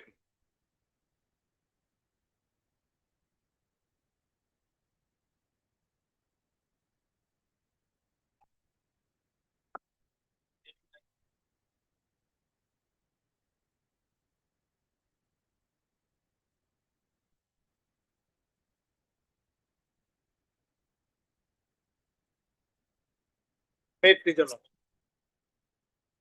My Lord, these are the matters from Gauhati Municipal Corporation. What had happened, my Lord, their initial entry into their service as junior engineer in this case was by following some process of law. There were advertisements and all, selections were made. Now, thereafter, my Lord, the corporation in council took a decision that they will regularize, my Lord, the services of all this contractual and ad hoc. And in terms of that decision, at the first instance, about 550 Safai Karmocharis services were regularized. Now, in the subsequent stages, my Lord, the cases of the other employees of the corporation, including the petitioners, were sought to be undertaken, but that has not fructified. That is why we are before your lordships. In fact, if your lordships would kindly come to my lord, page number 90. 90. 90.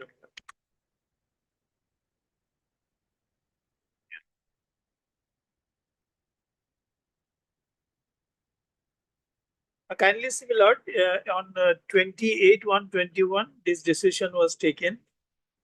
In pursuance to the minutes of the meeting held in residence conference hall of the Honorable Minister GDD with representative of 5 union bodies of Gauhati Municipal Corporation.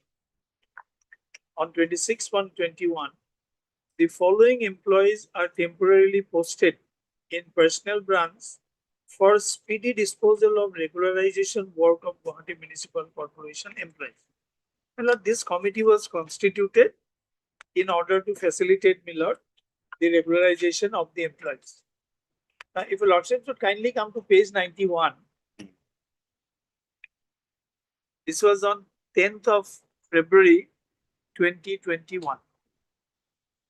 In pursuance of the approval of the Honorable Administrator Gauhati Municipal Corporation, accorded it file number so and so under section 71 of the Gauhati Municipal Corporation Act, and in pursuance of the minutes of the meeting chaired by Honorable GDD on 26/1/21, as conveyed by Deputy Secretary to the Government of Assam GDD by memo dated 28/1/21, read with minutes of the General Council meeting by memo dated so and so, the following employees working in Gauhati Municipal Corporation who are working within the staffing pattern as approved by the government by letter dated 21/9/2017 are regularized as regular mazdoor in the pay scale of rupees so and so.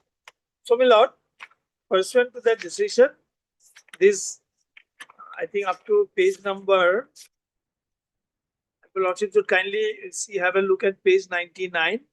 These 500 Safai Karmachari services were regularized.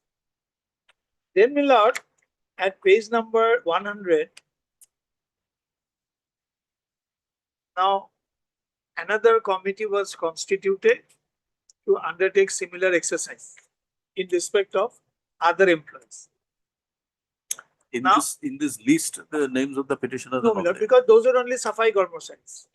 Now, I have made an averment. If your lordship would kindly come to paragraph 16, where we have clearly indicated the position. My lord.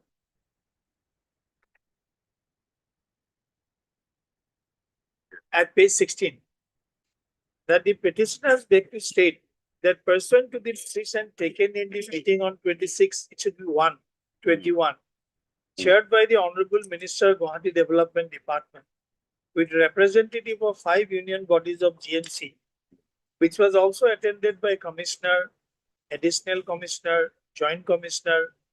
The process of regularization was given effect to on 10th of February 21 with approval of the Administrator GMC, followed by approval of the Minister, Honorable Minister Gauhati Development Department, as Mayor in Council is not in place. In the said minute, it was decided to indicate the process of regularization of 607 number of posts as per the staffing pattern based on educational qualification in phased manner, and was communicated by Deputy Secretary to the Government of Assam. Accordingly, the respondent authority initiated the process for regularization for 1607 number of posts as per staffing pattern in 3 phases, and GMC-wide order dated 8/1/21 constituted a team comprising of 5 employees to start the process for regularization. As a part of the exercise, the GMC-wide order dated 10/2/21 regularized 500 employees as regular mazdoor in pay scale of so and so with immediate effect. Moreover, GMC-wide order dated constituted a team comprising of 10 employees to start the process of second phase, but it has not been implemented yet. As the second phase could not be completed, third phase of regularization also could not start. So this is where, my lord, we, my lord, could not proceed beyond these things. So we are praying for a mandamus because they should conclude this process. What, is there any affidavit filed? Yes. Milord, they have filed affidavit in only one case. Item 21, Milord. There they have filed the affidavit. But those are cases of compassionate appointment, Milord. Item number 21.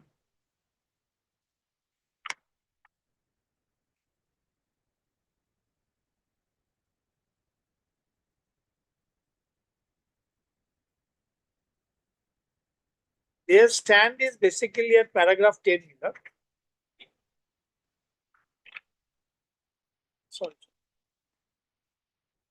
Sorry.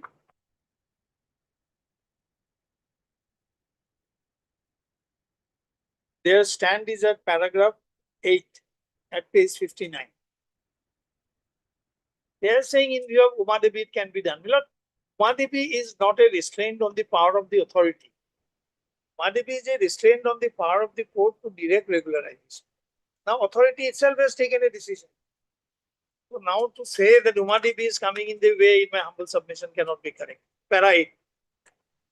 That as regards to the statement made in paragraph 11 and 12 of the writ petition, the deponent begs to submit that though a decision was taken to initiate the process for regularization by the then Minister GDD in a meeting held on 26/1/21 with representative of 5 union bodies of Gauhati Municipal Corporation, and during his tenure, services of some employees have been regularized.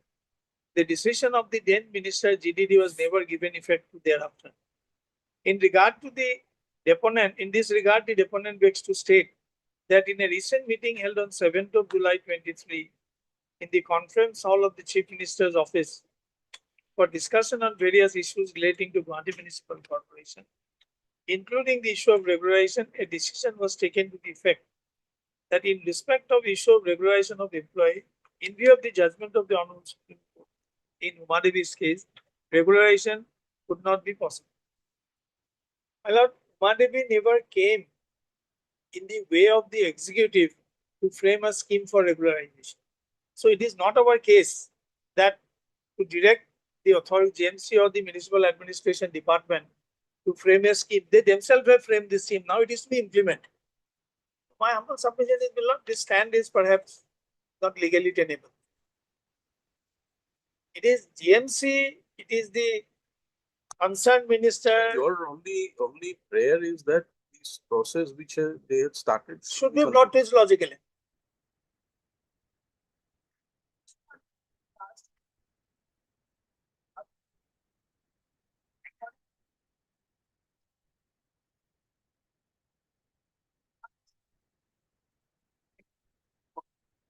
Whatever decision you take in pass orders. That is what you have to do. And well, most importantly, rather we can draw support from para 53 of Umadevi, because our appointments initially were pursuant to advertisement and are continuing for so many years. What is the effect? What is the Infirmity. so the effect of some PIL is being 5 years. Yes. Prohibitive das or whatever. What is the status of that? That is disposed of. Is there any specific direction, restraint? No, Millard, there a direction was issued to the CM Vigilance to take the case to its logical end, nothing beyond that. You place this order, Joydeep Das. You get whatever instructions you want, you ask Mr. Nayak to appear, we will call up again in the second half. You can wrap it up. Second half. Millard.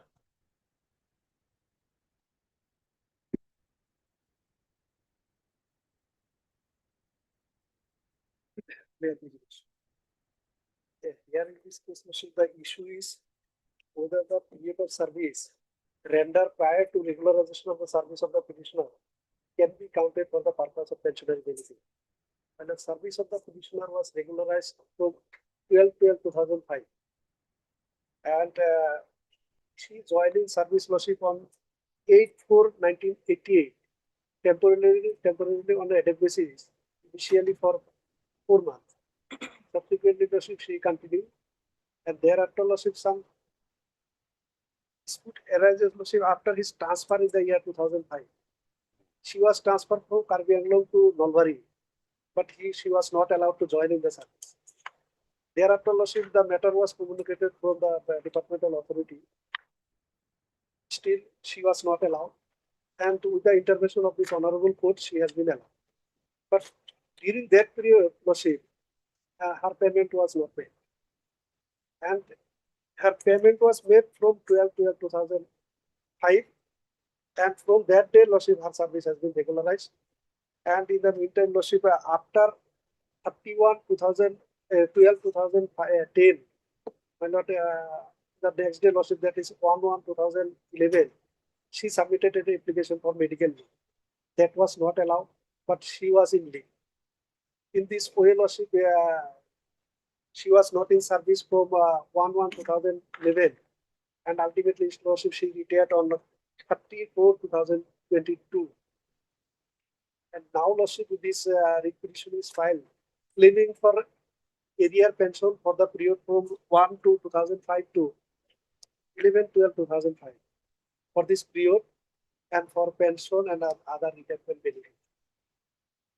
Well, it's only the issue is lordship, the period of service that was rendered prior to regularization can be counted for the purpose of pensionary benefit.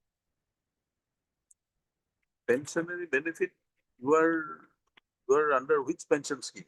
Well, that the old pension, I'm claiming for old pension. How you can claim for old pension? You are regularized on 12/12/25. Where is the order of regularization? Yes, lordship, the order of regularization is at page 64. 64.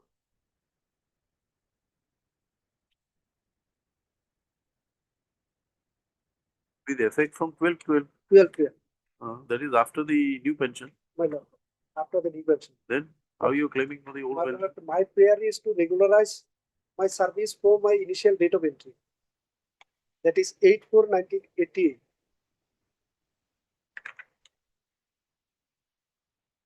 Because the petitioner was in a service lordship without any break, and only certain period lordship that was with the intervention of this honorable court. What is the order of the court pursuant to which you got regularized? Lordship is lordship 50.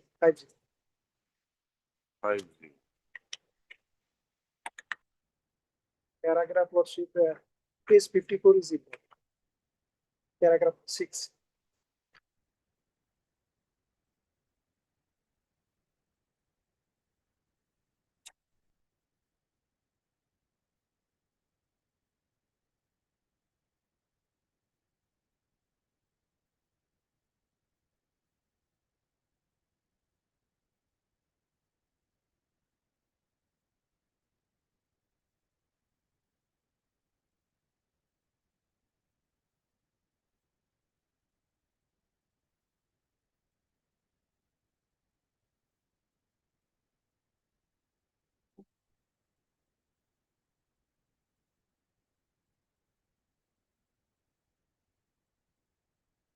Lordship, kindly come to page 59. This is the proposal submitted by the director to the government. This has lordship reflect the entire facts of the case lordship.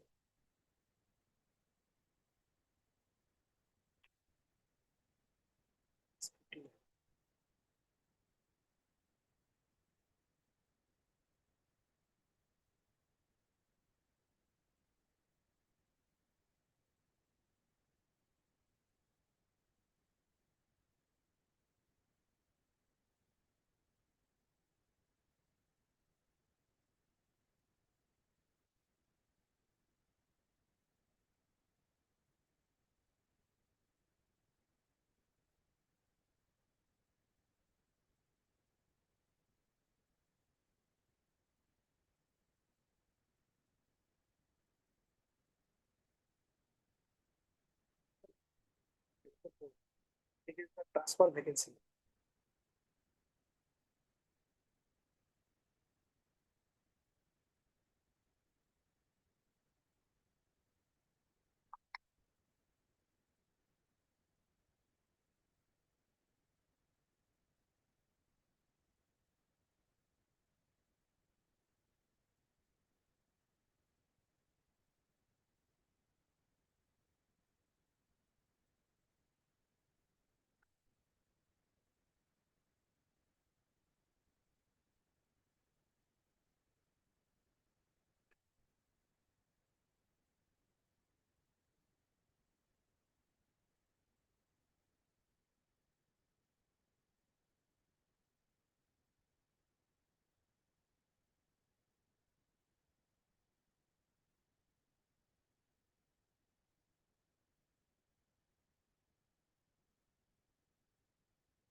You come to page number 54 or 30, whatever number is. This is para 6 of the order. Page 54, Para 6 of the order. para 6. Accordingly, this court is of the view that it would be appropriate that exercise for regularization adjustment of the petitioner service already initiated in the year 2009 in terms of communication data so be concluded and appropriate decision be taken as regard regularization of service as graduate officer. Considering the long service rendered by her since the year 1980, it would be unfair on the part of the state authorities at this period of time to deny regularization adjustment of the petitioner service on the ground of lack of proper appointment at the initial stage. If the petitioner had been allowed to work for such long period of time since 1988, which is also borne by record, the authorities can significantly consider the case of the petitioner and pass appropriate order for regularization adjustment of her service against a regular vacancy in terms of the process already initiated, keeping also in mind the judgment of the Honorable Supreme Court in So, there are two parts of the order. First is that the process of regularization was initiated in 2009, which culminated the direction to conclude the process, which concluded by issuance of the regularization order. And the court had given liberty to the respondents to consider you sympathetically for the period. Direction specifically that, or there is no finding that your claim for regularization with effect from 98 made out, That by is not 88. that is not there. Then But you accepted this that left order. to that left to the authorities. Therefore, they have done it. It is not your case that the court had directed the regularization to be given effect from 88. That is absolutely not there. But it was left to the authorities to It was left to the authorities. You have But accepted the the order. authority has considered only from the date lordship when I have rejoined in the service. After certain period lordship, I was prevented by the That's not the point. Question is, when the issues were before the court, you should have pressed for these issues to be considered either way. Madam. So that in case where it is not answered, you can carry it to appeal if you want. But this was not answered. In the event also, if my service is considered to be regularized from 12 till 2005 also. In that event also, lordship, my prior service lordship, that is before the regularization. That should be counted That should be counted only if you are entitled for old pension scheme. yes. For new pension scheme, from the day you are regularized, it's a contributory. But not under similar circumstances, lordship. There are certain decision lordship of this our high courts also. In one case lordship, their service were regularized in the year 2013, and they have been lordship. Depends on what facts these orders were passed. Let us see. Well,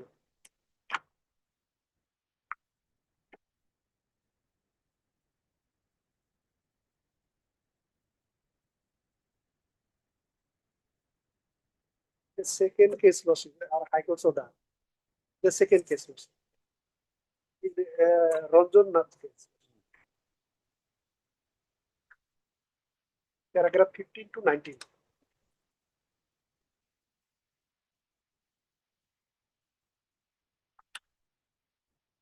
And lordship, just facts of the case lordship is at paragraph 10. We see that the Para 10. para 10. So, what is that para 1 and 2? Yes, sir, that is You are referring to Ranjan Sharma, lordship. Ranjan Nath. not. They were appointed in the year lordship 1996. He was appointed, and his service was regularized by an order dated 1/3/2013. His para 10 lordship.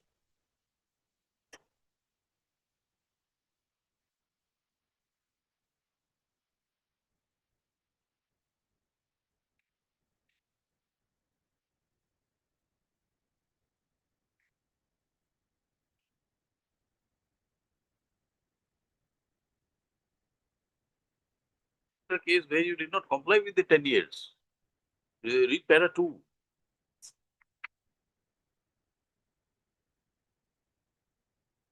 petitioner was appointed to extension of temporary basis for 90 days.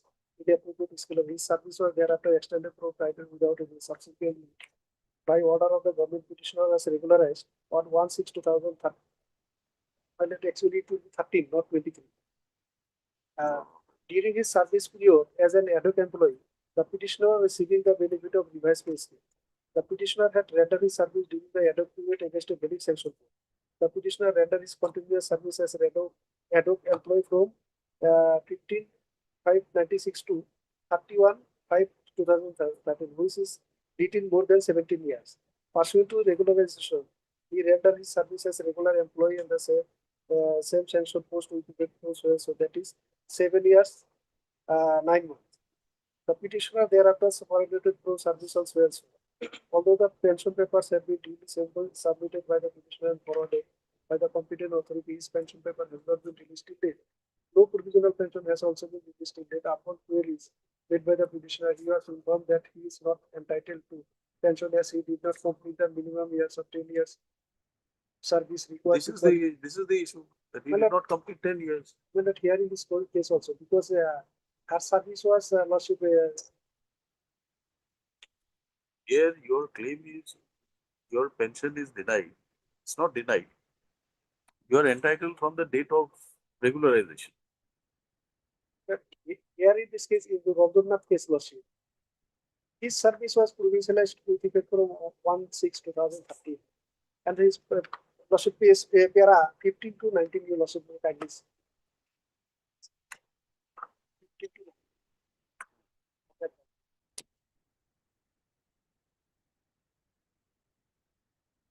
Yes, There it is. yes. In Kobiram Rajbangshi versus State of Assam, the reported in so the coordinate bench of this court held that service rendered prior to regularization can be taken into account for consideration of the pensioner's benefit of pension. Similar view was rendered by another coordinate bench in so case. The apex court in Premsing versus so case reported in so held that the Where is the order denying your pension? no, there is no order lordship. Then? They are not processing the pension paper because his service lordship has been proven, her service has been proven with effect from 2005, 12/12/2005. And you retired on? Retired on the lordship 34/2022. More than 10 years. More than 10 years, but I was continued the lordship service till 31st December 2010. After that lordship, she took medical leave. That was not allowed, and she was not in service after that. So her service period was lordship, regularized period was 12/12/2005 to 31st December 2010. What is the respondent's stand here? So we have filed our affidavit of it. Pursuant to the honorable court's direction, Your Lordship, paragraph 6, we had passed a speaking order, Your Lordship, which is at page 79. You have regularized, that we have seen. So there is a speaking order. Where is that page? Page 79. 79. 70. Yeah. 14/6/2020. Here, Your Lordship, paragraph 6 has been quoted, Your Lordship, and various documents were perused, Your Lordship, while people passing. And next page, Your Lordship, page 80. On examination of the above and other available records, it appears that Nirmali Methi PA was appointed as an assistant teacher on purely ad hoc basis for a period of 4 months and posted at so and so against the transfer vacancy by the then Joint Director of Education, Long. So this is for regularization. Lordship. Lordship, after that, Your Lordship, from the records, it is seen that though Nirmali Bedi was appointed without any selection process as per the then prevailing service rules, that is the Assam Secondary Education Rule 98 or any other selection process.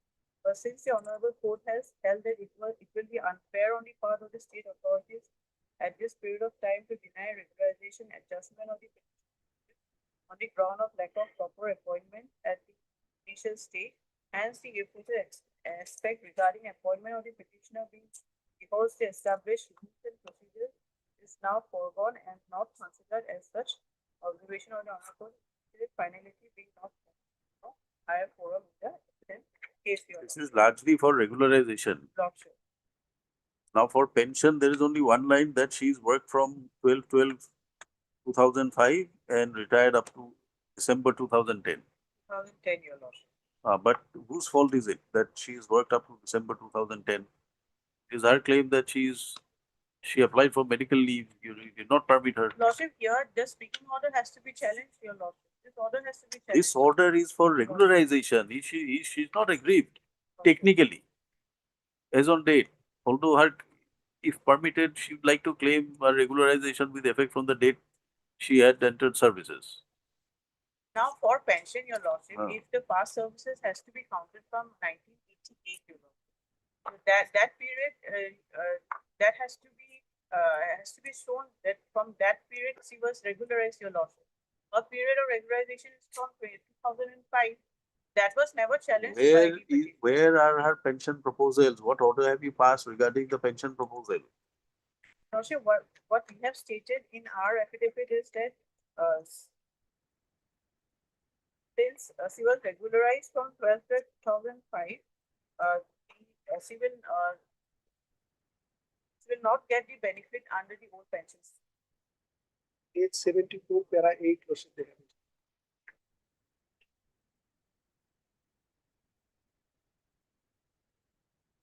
You are entitled to new pension scheme. That is what they say. Page number 75. She will, under the new pension scheme, might be entitled. You are entitled. But I am paying for an old pension scheme. No, you can't get it. Because you are regularized with effect from the date of the new pension scheme. That is their Lordship. You challenge that order. Although the regularization, You challenge that order of regularization. You have accepted it. Your work. but I am even that Lordship, I am accepting that. But past service of Lordship, Past services will come provided you make out a case that you are otherwise covered under the old pension scheme. And there is a shortfall of the mandatory period of 10 years. Then past service can be added. Here is a case where you are covered under the new pension scheme.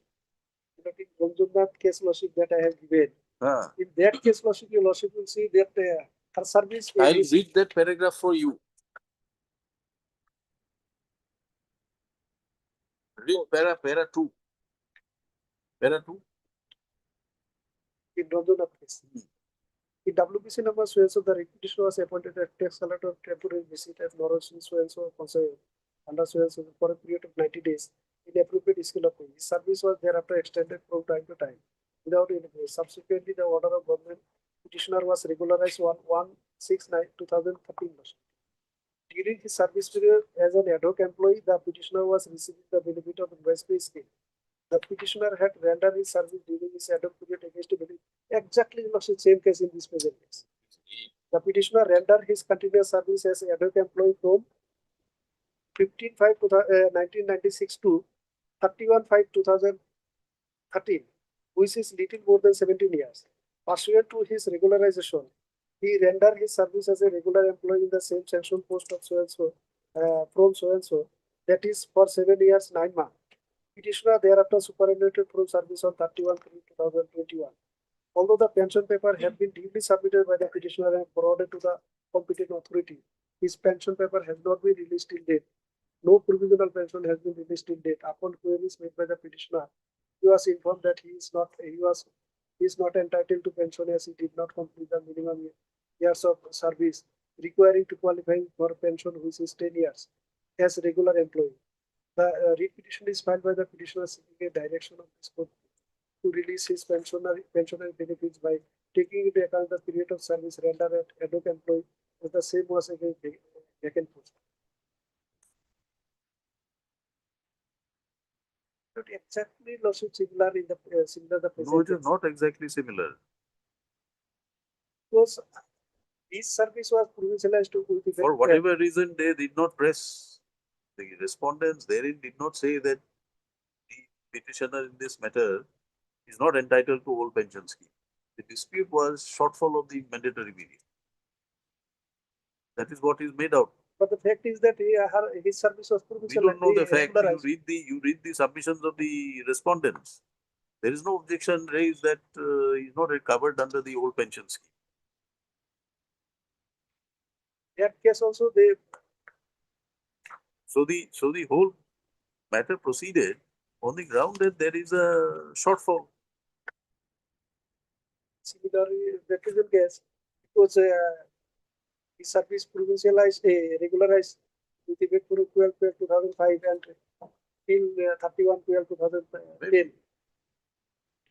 Point out that here in the affidavit there is a categorical averment that you are entitled to the new pension. So that is their stand because of, their stand is that my service was regularized, but they did not say about the lordship past service. What will be the Past past service will come only when you are covered under the old pension. You have to make out a case that you, notwithstanding your regularization after 2005, your services, the pensionary benefits will have to be counted from the. in Ranjannath case, they took a plea that there was a shortfall. That Here, was this that. plea is not there. But here in this case, in that case, they did not say that it was not under old pension. So, So here the plea is that you are covered under the new pension scheme. they have taken different stand in my case. They But the don't fact- rise from the same department. But the facts and It's not by the same if it is same. regularization order. But the effect is the same. Maybe this is a wrong order. We may like to recall this order. After examining to see that whether After these were taken up or not. relying heavy judgment, your lordship has passed that one. Mr. Counsel, don't argue on a matter without answering the queries of the court. You had come before the court several times. The last order was that your case for regularization should be taken to the logical conclusion. And there was a liberty granted that your past services may be sympathetically considered. They have considered it. They have passed the order. You have accepted this. Not a whisper before the court that this order partially you are challenging because it is not including your services from the earlier period. You've accepted this regularization order. You have worked for 5 years. Not kindly see what another judgment. That is Raspuram Singh judgment also judgment. Judgments are a ratio. We lay down the principle on the facts. Here, your facts are not disputed. Here in this case, lordship, the casual and temporary employees, Then they have lordship continued for decades. And after that, lordship, they were heard counsel for the parties dismissed in past orders. and regarding area salary for certain Past orders, Mr. Counsel. Your prayer is for, I'll read out the prayer again for you. Your prayer is for monthly pension with effect from 1/5/2022 and other retirement benefits after regularizing your service from 88 to 2005. You have accepted the regularization order. There was no challenge. accepted, but my prayer, lordship, Your prayer is with regard to a regularization order which was issued in 2005. You have filed the writ petition after 20 years in 2025 my regularization order was 2024. with effect from We think from 12/12/2012. 12. Then you have So- accepted this order. Not, I am not saying that I am not accepting, I am Okay. accepting. But my prayer in this case that lordship, the regularization of service from my initial period to Have you prayed for a direction for setting aside that portion of the regularization order which excludes the earlier service? No. otherwise lordship, my prayer is there to regularize that. Then why did you file such a voluminous petition? One line is enough. We'll construe whatever prayer you want, mold it. You file the pleadings. You have given them copies, they have responded to it. The case you have projected in your writ petition and the case you are arguing are different. Regarding lordship, the area salary lordship that are part. We look into it. Heard this post.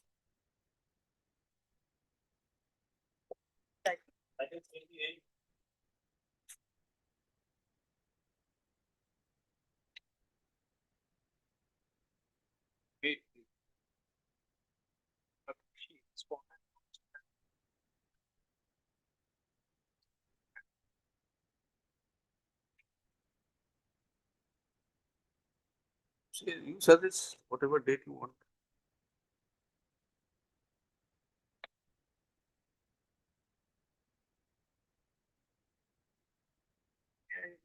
That will be allowed to and After hearing it,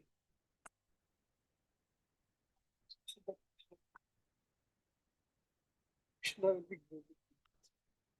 grave prejudice, what can be done? You have argued the matter, we have argued for half an hour, now you are making a submission, you want to withdraw it.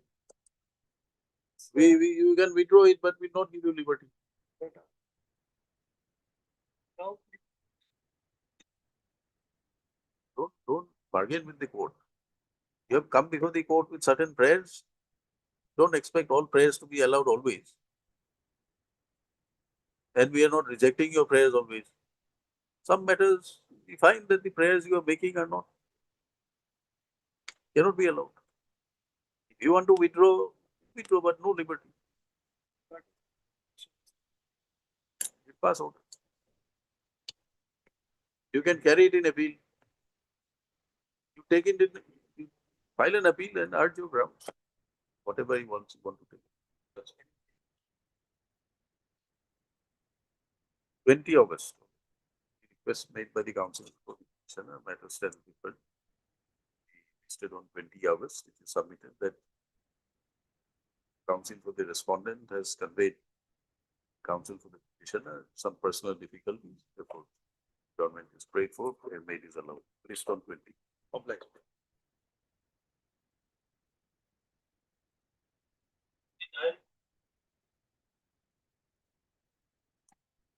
Please, your lordship. But there is a yellow flag I marked it, not yet released from part heart, so I think I have to point out before my lord. But there is a yellow flag mark. I think the order is of possibly 10, 11, 24, 10, 24, 10, 25. Parted.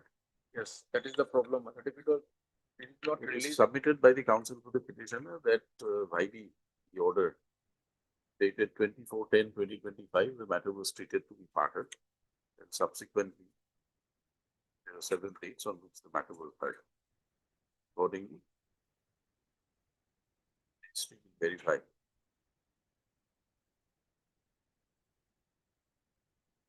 Last Registry will take steps to place it before the appropriate bench.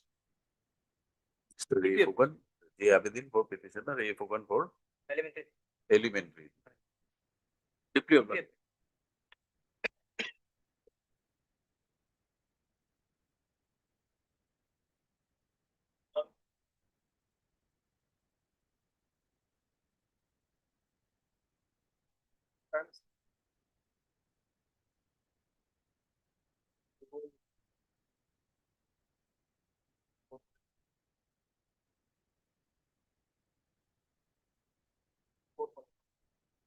Not a ground for adjournment. Hearing subsequently, my lord, they can also. Huh? Subsequently, their lordship may hear the matter on the first my You side. give your reply on some other day. Yes. My lord, this matter, my lord, relates to my lord seeking my lord career advancement benefit, my lord. And regarding my lord, there is a difference between appointment and regularization. Under 3F, my lord, petitioner was selected, my lord. Thereafter, my lord, petitioners were appeared before the APSC, my lord, they were selected. Subsequently, by virtue of that, 3F appointment were come to a conclusion. Thereafter, my lord, North Kasar Hill Autonomous Council, my lord, my lord, conducted that interview, my lord. And after interview, my lord, in 2005, they were selected and they were appointed, my lord. And that appointment were, my lord, sent to the commissioner and secretary, my lord. We have filed an additional affidavit, my lord. In the additional affidavit, lordship will look into, my lord, page, my lord, 142.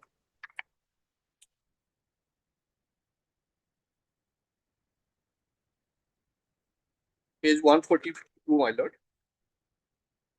Yes. My lord, this is the 21st November 2005. Engagement of lecturer in Haflong Government College on contract basis. With reference to the subject cited above, I am directed to inform you that North Kasar Hill Autonomous Council is pleased to select your name for engaging as a lecturer in Haflong Government College on contract basis on a fixed remuneration of rupees 8,000 for initial period of 1 year, subject to renewal or termination before term. Next, my lord, copy 2. Lordship will look into copy 2. The Commissioner and Secretary to the Government of Assam Education Department, Gauhati, for favor of information and necessary action. These persons are engaged in the interest of education after conducting interview, etc. This engagement is done against the vacancy in the sanction post pending appointment of regular incumbent by the government. So, my lord, the first initial appointment was on the basis of the recommendation of the selection committee and the power of the state government, my lord, vested with the autonomous council. Executive power, when the executive power of the state government vested with the autonomous council, and autonomous council in by virtue of their power conducted the interview and selected the candidates, and they were appointed, and they were the Commissioner and Secretary Higher Education Department was also informed that they were appointed against the sanctioned vacant post, and they are continuing in the service. The judgment on that date, my lord, the respondent referred it. That judgment is only in respect of, my lord, appointment by the selection by the APSC, not for regularization. There is a difference between appointment and regularization. Regularization, my lord, are recognized by the existing service, and our appointment, our service were regularized by the cabinet decision. So there is a distinguish between that judgment and, my lord, this part, my lord. If you lordship into the, my lord, appointment order also, regularization order, my lord, that is at page 80.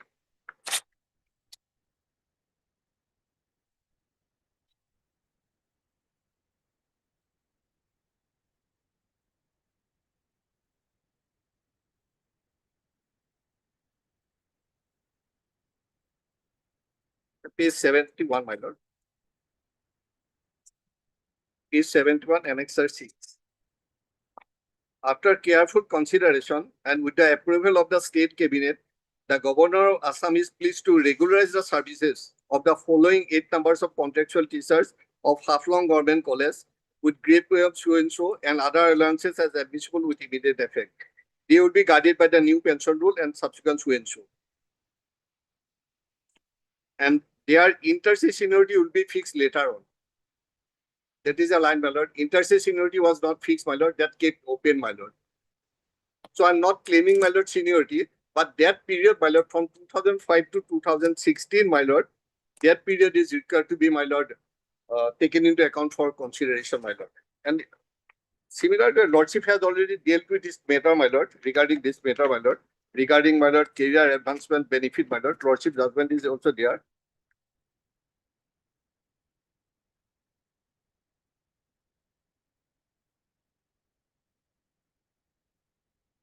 And what is the, my lord, UGC rules, my lord? UGC rules have been quoted, my lord, in the judgment of, my lord, Mahatma Gandhi case, my lord, and their lordship has already dealt with in this case. And in our case, my lord, after continuous of 6 years of service, they can be, my lord, get the benefit of, my lord, cash, my lord. And from 2005 to 2000, my lord, 6 years, 2011. So the UGC 2010 rule is applicable in my case, my lord. And lordship, that in the Mahatma Gandhi's case, my lord, if you, I'm taking, lordship. Yes.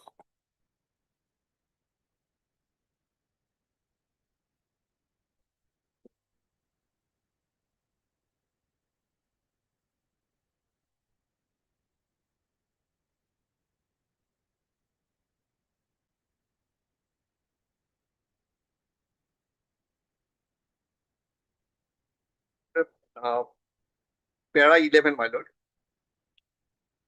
At this stage, regulation 10.1 with respect to the grant of CS is required to be considered, which reaches under.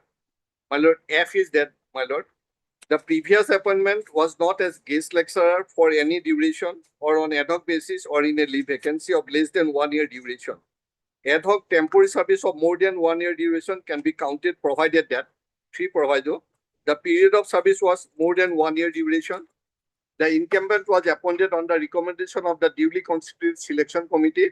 Third, the incumbent was selected in the permanent post in continuation to the ad hoc or temporary service. So our service was regularized on the basis of the selection, my lord, and continued for more than 1 year. Then paragraph C, my lord, no distinction should be made with reference to the nature of management of the institution where previous service was rendered was considered for counting past service under this clause. So you were working as what? My lord, initially we were appointed by lord 3F, my lord. Then by lord, by virtue of court's order, our 3F order, my lord, terminated. And again, we are selected by the North Kasar Hill Autonomous Council. Regular. Regular, well, against the regular vacant post. Then thereafter, by way of cabinet, our service was regularized, not fresh appointment, my lord. All these other cases, my lord, 3F appointments, they were selected by the APSA, they were making the regular appointment. So there is a difference between regular appointment and regularization. Our service were regularized, my lord. And your lordship has already considered this point regarding AICT cases, my lord. And this is the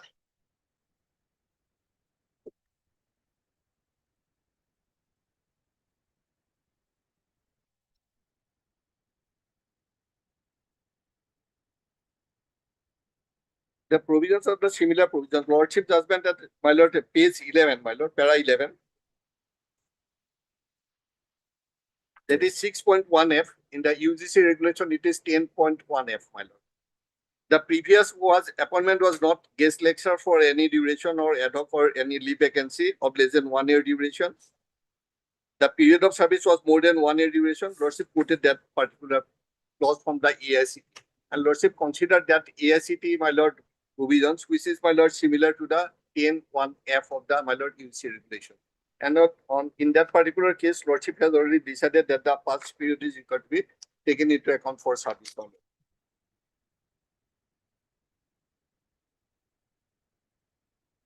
There is another judgment, my lord, that is the Supreme Court 1992 SCC 715.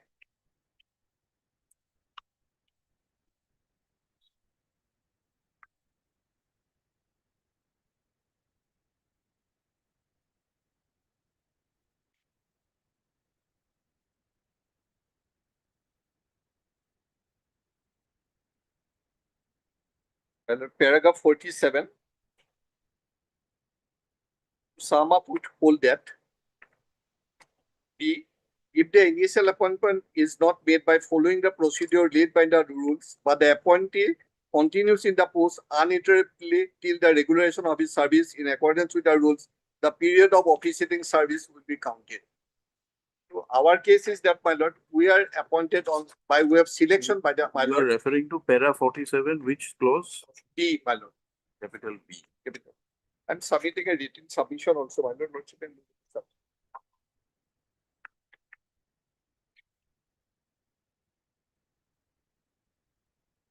And my lord, UGC regulation, my lord. In the UGC regulation also, my lord, how the selection committee is required to be constituted, that is in the, my lord, UGC regulation that is there.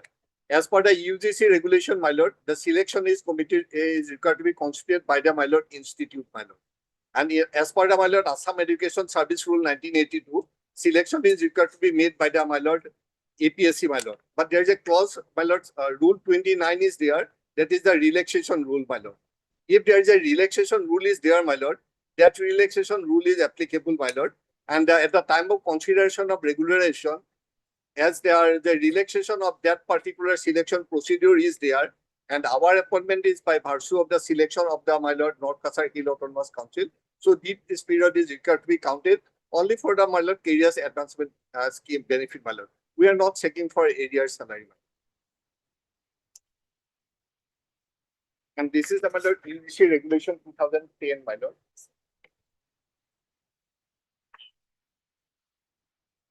And as per the UGC regulation 2010, my lord, after continuous of service of 6 years, my lord, is required to be considered, my lord. This is at which rule?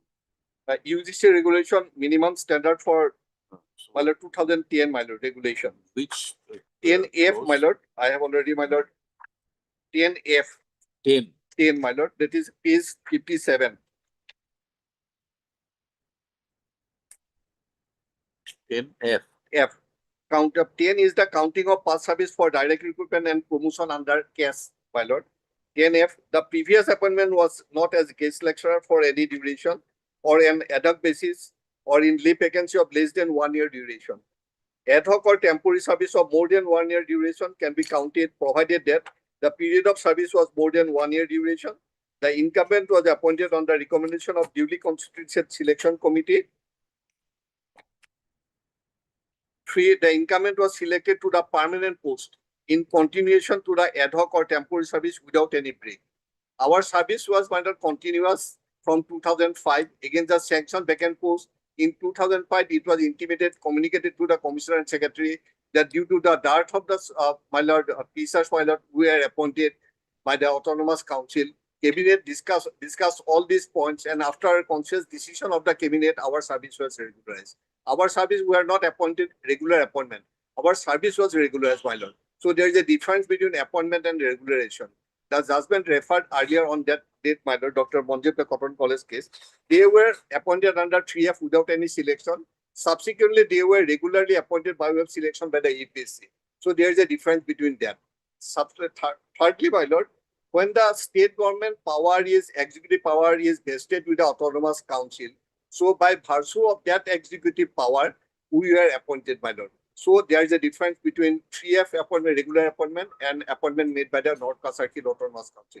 And those points were not discussed, my lord, in Are earlier you judgment. referring to any authority support of this contention that once the power My of lord, the that point, my lord, 3F, my lord, many to this particular to that point, executive power vested, my lord. Only our High Court, only one judgment is there, my lord. Judgment order is there that we have the executive power. If we appointed, that we can appoint it like that. Particularly that point is not, my lord. In the Supreme Court, my lord, some other points have been discussed if we are having to make the law. But the executive power, vesting of the executive power, I could not find any judgment of the Supreme Court. Only one judgment of our High Court. that is it. I'll test them. Please. Yes, respondent. Heard. Mr. Leonard, Senior Counsel. Senator assisted by Ms. Kemperai. Counsel for the petitioner has concluded his arguments. Serving his right for rejoinder reply. So like there are Mr. S. Das, Counsel for the State, submits with the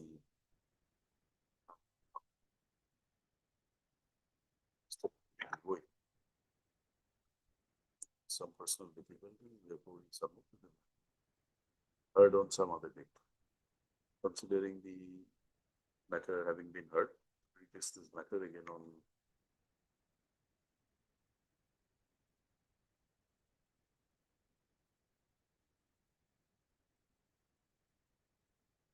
tenth of September.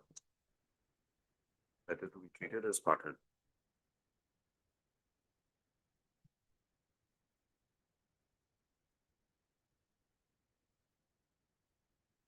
Stand by. 2.1.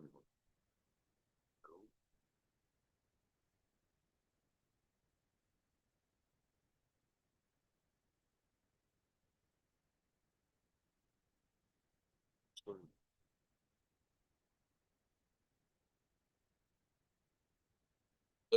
NF. NF to weapons can go away. Yes.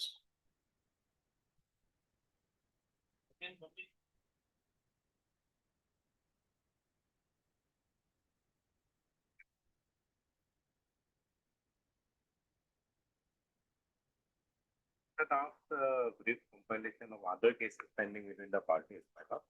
There was already one affidavit filed earlier, but then the up-to-date status, my lord, I have just compiled because last orders, my lord. There are 8 other litigations, my lord. 1 closed, 7 surviving.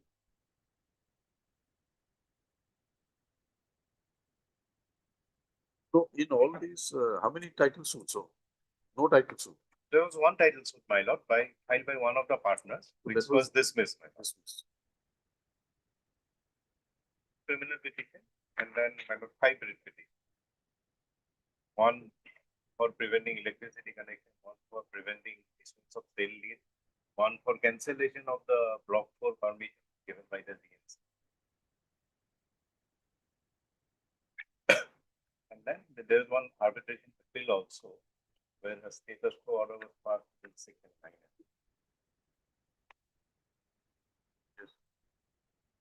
I see, I agree. Then court therefore is to. That is not a ground for adjournment, you argue.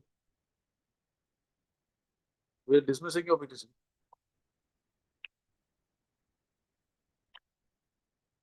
Go through the file. We'll come back at 2 PM. We'll hear you. Like,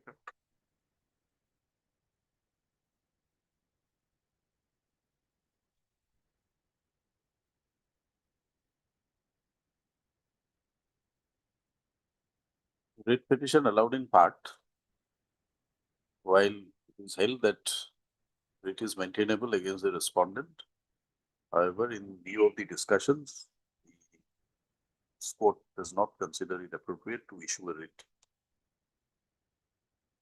Petition disposed of, parties are relegated to approach the civil court. Interim order passed earlier will continue for a period of 15 days from the date of the judgment. Disposed. I'm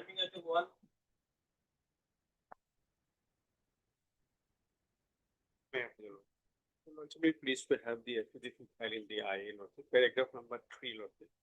I described that was the mistake committed in the cost item. Page 7 in the paragraph 3. Yes. Paragraph 3 may read notice. Due to inadvertent while describing the S1 Department of School Education is inserted. So instead of this Department of School Education, Department of Higher Education is should be inserted.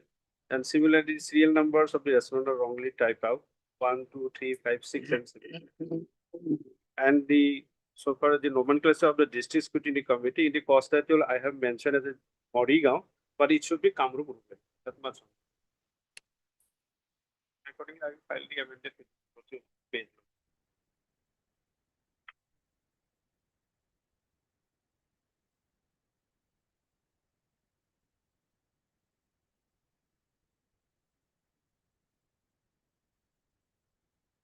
Any objections?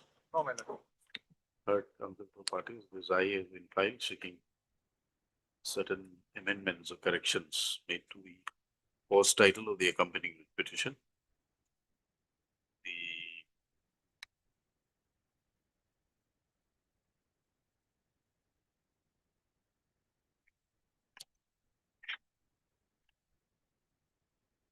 in the accompanying writ petition, the respondent 1 was shown as Department of School Education.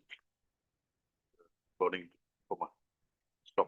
to the petitioner, it should be Department of Higher Education. Similarly, the serial numbers of the respondents were wrongly typed out as 1, 2, 3, 5, 6, 7. Accordingly, the same should be numbered serially as 1, 2, 3, 4, 5, 6, 5 and 6. Further, the District Scrutiny Committee represented by the chairman cum District Commissioner Kamrup Rudel was wrongly reflected as District Scrutiny Committee represented by chairman cum District Commissioner Morrigaon. The counsel for the petitioner submits that these errors crept in inadvertently, and therefore the application has been filed seeking correction of the same. There are the prayer made, the IA is not objected to by the respondents. Having heard the counsel for the parties and upon perusal of the IA, as also the additional affidavit filed by the applicant, this IA stands allowed. The accompanying petition, the so and so, respondent number 1 is to be reflected, will be shown as Department of Higher Education, represented by what? Commissioner Secretary, Government of Assam, instead of within quotes Department of School Education. Then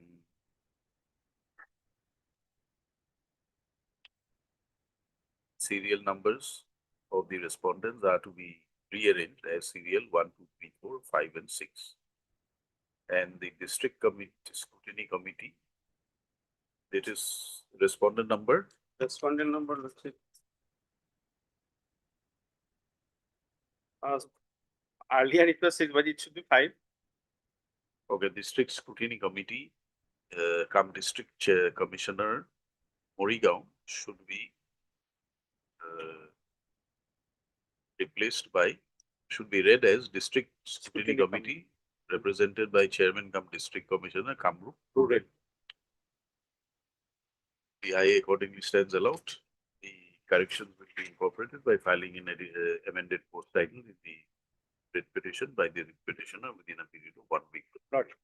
I dispose the writ petition, you write in view of the order passed today in the IA. So, the following corrections are incorporated. Petitioner will file amended course title with the necessary corrections incorporated within a period of 1 week from today. Matter will be listed thereafter. Yep.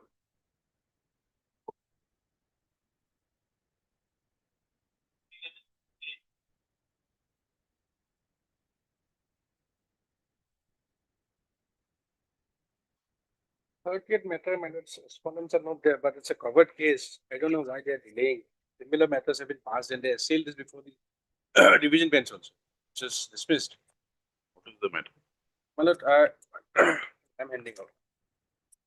This is, my lords, the minimum pay scale to employee of the foreigner tribunal, my lords.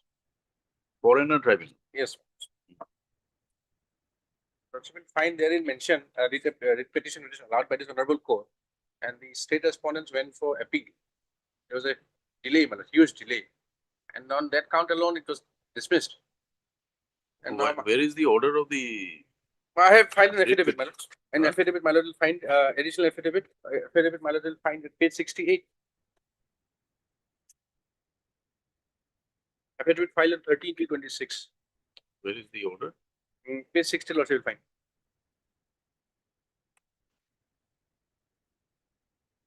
Writ appeal 45. No, my lords, after that one, page 68, WPC 7131. Juti Das.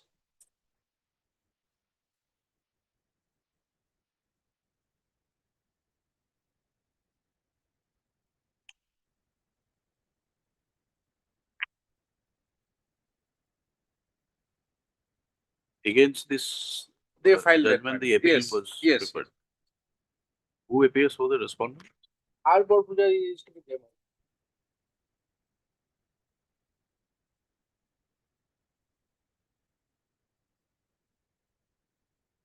Try to get him, my lord. Mr. D. Gogoi, counsel to the petition, submits that the writ petition stands covered in terms of the order dated 5/10/2023, passed in WPC 7131 of 2021, whereby a coordinate bench had cited a similar issue and allowed the writ petition. Stop against the said order, said judgment, writ appeal was preferred, which came to be dismissed on the ground of delay by order dated 29/4/2026, passed in IE Civil 719 of 2026. Submits that the matter has attained finality. Therefore, the issues being similar, the writ petition should be disposed of in terms of the order, judgment and order passed by the coordinate bench in the as well. None represents the respondents. Mr. Who submits earlier occasion. Mr. Borpujari had represented the respondents. Our Borpujari, finally. Accordingly, Huh? Can appear, then you read the brief and tell us day after tomorrow. Very well, we'll take it up day after tomorrow and read it and tell us. Accordingly, the matter stands referred to be listed, passed over for the day.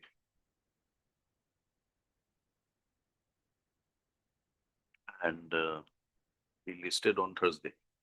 Thursday. Lovely.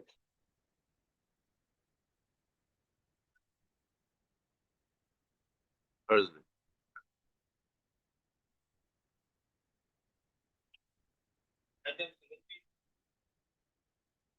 I pass over a matter for time being. I see you to next report number Yes, 15. these are part heard matters. Then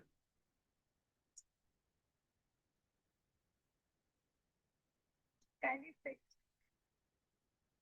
these are already there on a fixed date. They are here before because of a fixed date. Yes, Lordship. The instructions are waited. You are submitting that he's on legs, then you say instructions are awaited. Day after tomorrow. Then the day after. Then let it be in September. Matters be listed again on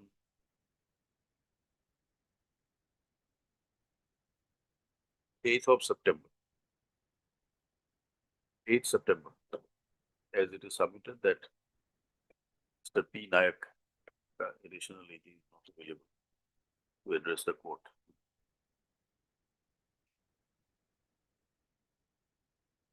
Kakoti appears to.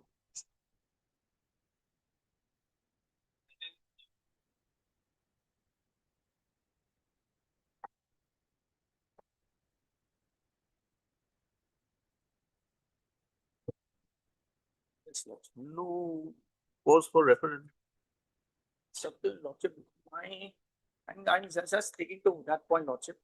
No, we have to see whether there is a valid arbitration agreement. Number one. Number two, whether the disputes arise from that agreement. Your My submission. agreement says containing this. Lordship, here, let me, Arbitration agreement. let me, without going to any reference, just simple, emphasizing the submission, Lordship. Here, Lordship, they constructed a plot of land just adjacent to me. While we filed an application, they said that they are using our agreement, our clause. So I am disputing their clause, that clause, Lordship.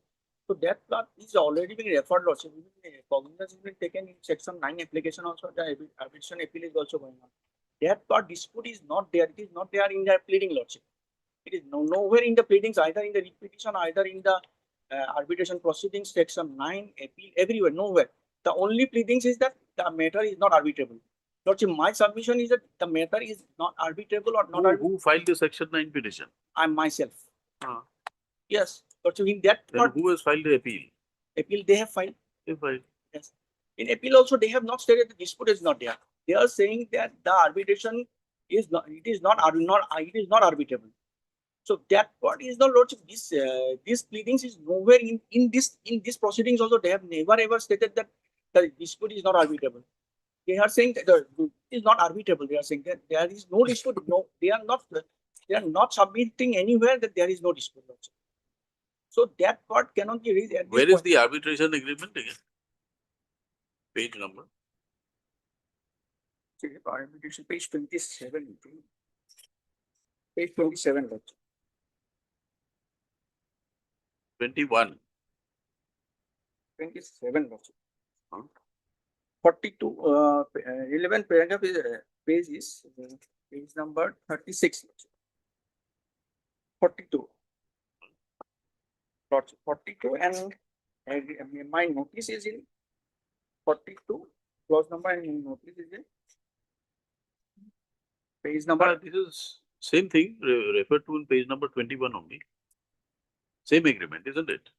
Yes, Lordship. Page number 11, annexure 1 is the agreement. Yes, yes.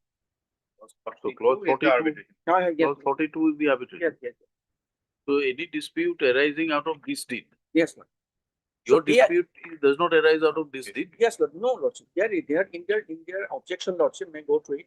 They are disputing this agreement. They are saying that the adjacent plot of land which they are constructing is, they are saying that they are using this plot of land, this agreement. This is totally separate. Separate dog number, separate patta number. They are constructing a plot of land which they are submitting in the petition, Lordship. In the everywhere they are saying that they are using our agreement, this agreement. So they definitely they are saying that dispute is no, there is no dispute. That part is never being raised, Lordship. And this is not a question to be, in my understanding, Lordship, this is the part is that they are raising that either matter is arbitrable or non-arbitrable. That is the question. No, Lordship. arbitrable, not arbitrable will depend on whether the agreement is there. Yes, Lordship, because there is existence of the The building which they were supposed to construct by virtue of this agreement Lordship. has been constructed, Lordship. handed over to you. Yes, Lordship. There is no dispute on this. Yes, there is a dispute because they have used the road, Lordship, while going to that plot of land, new plot of land. That is a dispute. They are saying that they are using this agreement for construct of the new plot of land. That is a dispute. Dispute is, Lordship. There is a Where in the agreement do you show that no part of the land shall be used for any other purposes, including Lordship, that ingress and egress? yes, Lordship. That is that day I enlighten your Lordship.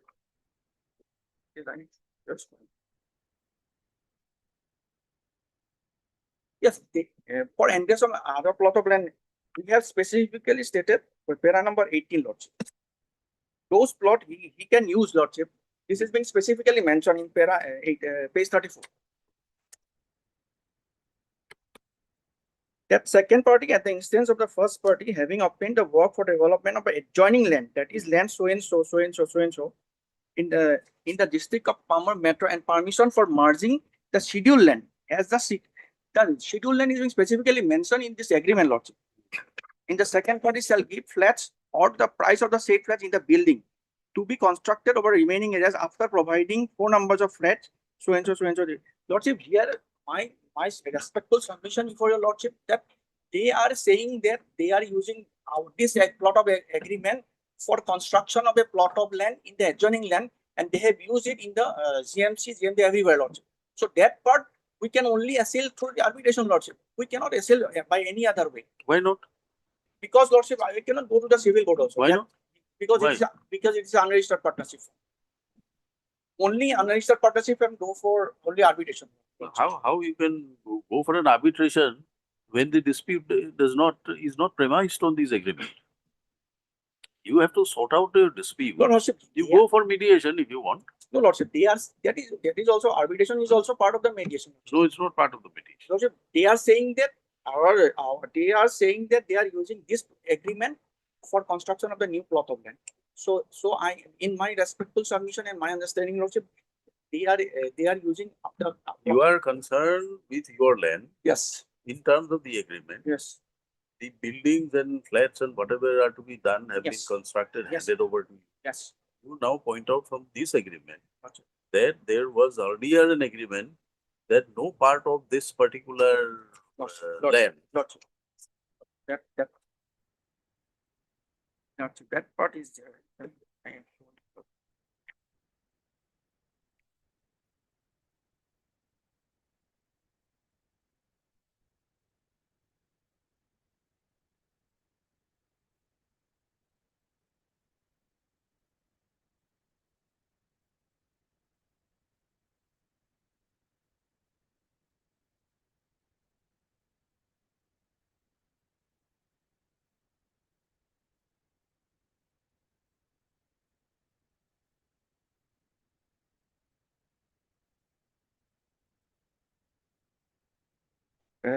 Page number, Lordship, 32.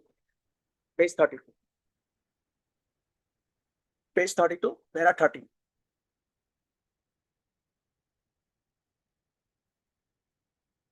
that it has been agreed that a second party shall raise the multi-storage building over the aforesaid plot of land as described in the schedule below as per the permission obtained by the first party, GMDA number so and so. That's GMDA permission. I am saying that, Lordship, this agreement is being violated, Lordship. And in consideration of various cost charges expenses to be incurred by the developer second party, it has been agreed that the first party will be entitled to 30% of the total. This agreement is in our name, Lordship. This agreement is being violated. So this permission, they are using our plot of land against the permission granted by the GMDA. So that part we have to remedy only in the arbitration. Challenge it. I have challenged it. Then There's a repetition on That is a repetition. Lordship, Whether there, this Lordship, there, permission is that part, correct Lordship, or not. no, that- Whether on the aspect of the permission, it's a separate permission for the court law. But there is a repetition. There was no Okay, stay, right. of course, in that particular. case. And that is why I think probably Lordship has also rightly pointed out, and we had also said that this court building arises out of a separate permission and a separate development agreement, not connected with. yes. So therefore, even if there is something minor to be challenged, it is not arising out of this. But they are saying in their Lordship can go to their objection also. They are saying that they are using our agreement for using the ingress and ingress of the plot of land to that plot. But where in the agreement is it stated that it shall not be used? Lordship, here this under this para 13, Para 13 does not say anything. para 13, yes, sir. You are entitled to 39% of the total. No, Lord, built first up part, area. Lordship. Like second party Raise shall multi-story building.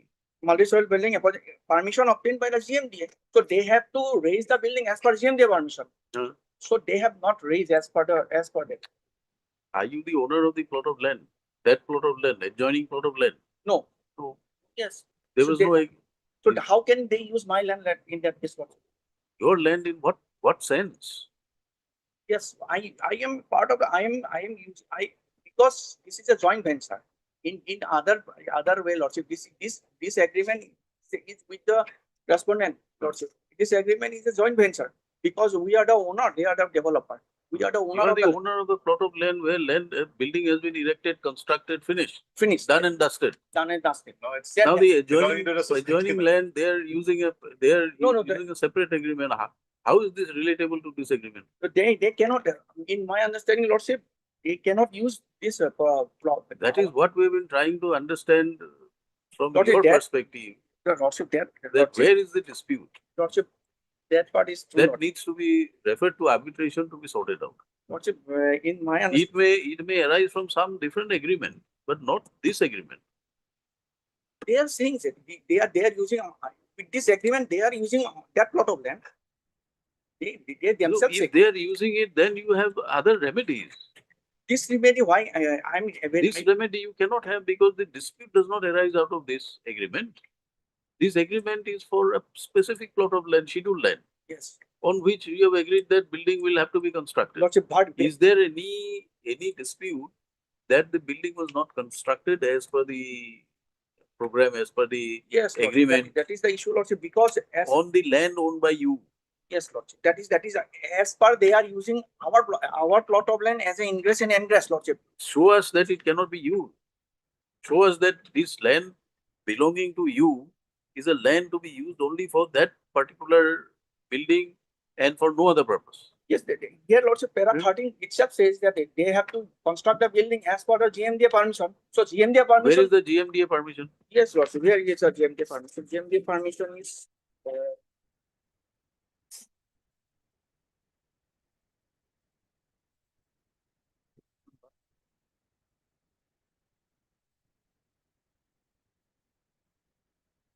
number 25, 23, 25, 24. Lordship.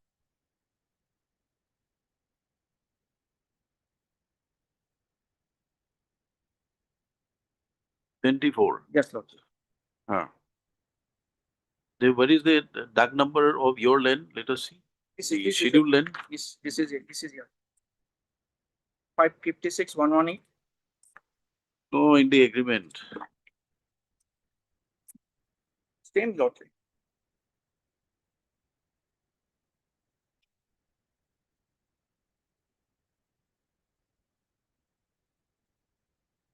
scheduled land Yes, Lordship, page 12. covered by tag number 57.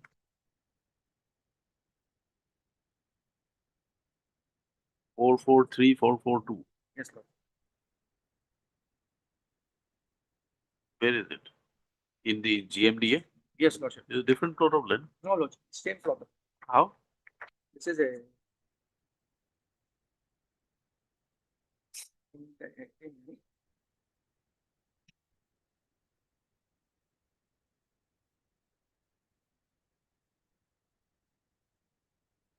Lordship can go to page number 32 and this thing. CMDA 2329 288 0104. This is the same 8/4/2021. Page number 32. This is GMDA permission number is being reflected. Page number 32, same 32. 32. What is 32? In para 13, Lordship can go to the GMDA permission number same. No, permission number is okay. There is a mention of the land. And Lordship.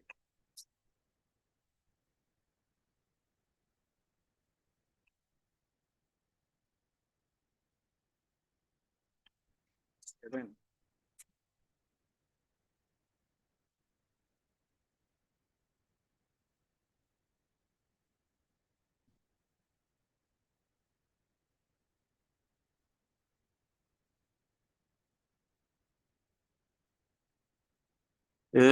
Mr. Pathak, My lord. come to page number 23. Yes, my lord. It shows tag number 56 or 118, 56, 57. 57. 56, 121. Then 46, then 57, partner number so and so. Then page number 39 is the schedule. It reflects 56, 118.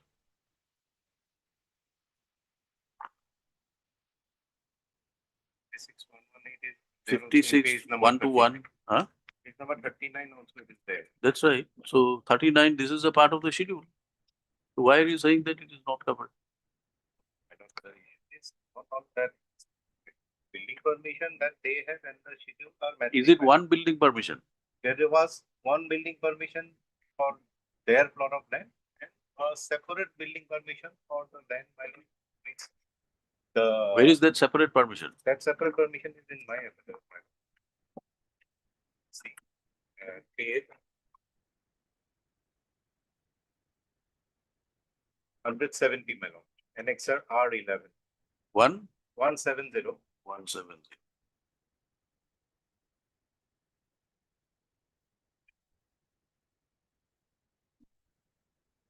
Yeah.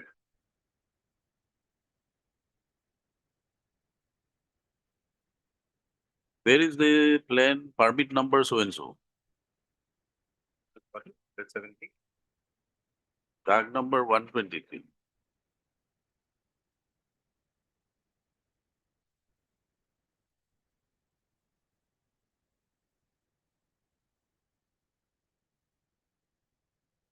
This is the new permission. This is the new permission for the fourth building, my lord, which is owned by some other persons, not by. It's called a Progati Fish Farm, my lord. Interestingly, Progati Fish Farm is a party in the other cases that I have shown, my lord. Because they are a land. There is no agreement which we have now. Regardless, if their permission, if we have to put any dispute, my lord. There is no arbitration agreement covering them also. That is also one question.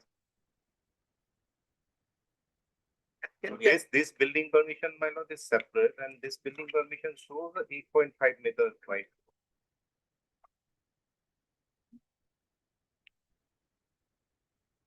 Now, Pragati has their meetings in other cases, my lord, have shown that no, this was a common ingress always existing. And therefore, my lord, that writ petition is to be decided, my lord, where the challenge has been made to the building permission itself. Therefore, my lord, these issues are not arising out of this agreement, the disputes that are there. And they have rightly therefore filed probably other cases. That is what both of us have not been able to My lord. convince Mr. Sharma. He himself probably knows, that is why he has No, filed no, these Lordship, other cases, my the lord. problem is Why that, did he Lordship, file the the plot repetition, of my lord? land, what they are saying ingress and ingress, if this is true, then why they have taken our plot of land? Why in the year 2011, Lordship, they should not have taken, because their plot of land I have given in a compact 10 bighas of land in a compact way, Lordship. So, Lordship, here in their No, affidavit, so we are not convinced that the dispute arises out of the agreement. In this agreement, there is no dispute. This agreement does not contain the additional plot of land. No this- reference. yes, but they have said that in their affidavit, Lordship, they are using our plot of land. Maybe, but the agreement does not reflect so.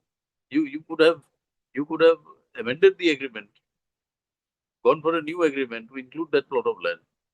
No, So Lordship, far as this agreement, we my- are only to see the existence of an arbitration agreement. No, they are saying that they are using our plot of land as per clause 9 of the agreement. Clause 9 of the agreement says that, so I am disputing that part also. They are saying in the clause 9 of the agreement, this is clause 9, as they are saying in the reply, Lordship, page 31, Lordship. They himself saying that they are using this plot of this agreement for the construction of that plot of land. In the reply, in everywhere in WPC, in appeal, in section 9, they are saying that this plot of land is this agreement is being used for the construction of the new plot of land. And Lordship, this is para 9, Lordship. Yes, they are saying this. I am disputing that the first party shall hand over the khas and vacant position of the scheduled land, including the extra land, that is extraneous land, to the second party on or before registration of this instant deed of agreement and irrevocable power of attorney. The second party shall be at liberty to merge the scheduled land with the adjoining land in any side of it and construct the proposed multi-story building for their own benefit and use. That I am disputing that part, Lordship. This clause is being misinterpreted, Lordship. And they are using, by misinterpreting this clause, they are using our plot of land for construction of a new plot of land. Very well, but that still does not give you any claim over that plot of land. I am because not claiming over their plot of land, Lordship. Kindly go to my. Then what is the dispute? My Lordship, dispute is my claim is only, Lordship can go through my notice, Lordship. I am not claiming anything, Lordship. I am claiming money because the session code has staked the operation, staked the gate, staked the ingress and ingress for their plot of land, which is still only stay given by the appellate court, Lordship, which is my reply, my claim may be gone to, Lordship. You have entered into an agreement allowing the second party to merge the adjoining land. This is an agreement. Lordship. You have allowed them. No, Clause Lordship, number 9. here adjoining land means it is being defined, Lordship. Page 18, Lordship. Adjoining land. Adjoining land is being What defined is in adjacent and para adjoining? para 18, Lordship. All right, adjacent, adjoining, whatever it is. Adjoining land is being defined, Lordship. Para 18, Lordship. Para 18. Page 34. So that they are saying that they are using our agreement for that reason we came to arbitration, Lordship. In the second party, at the No, instance but- of There must be a claim. Are you making a claim of money?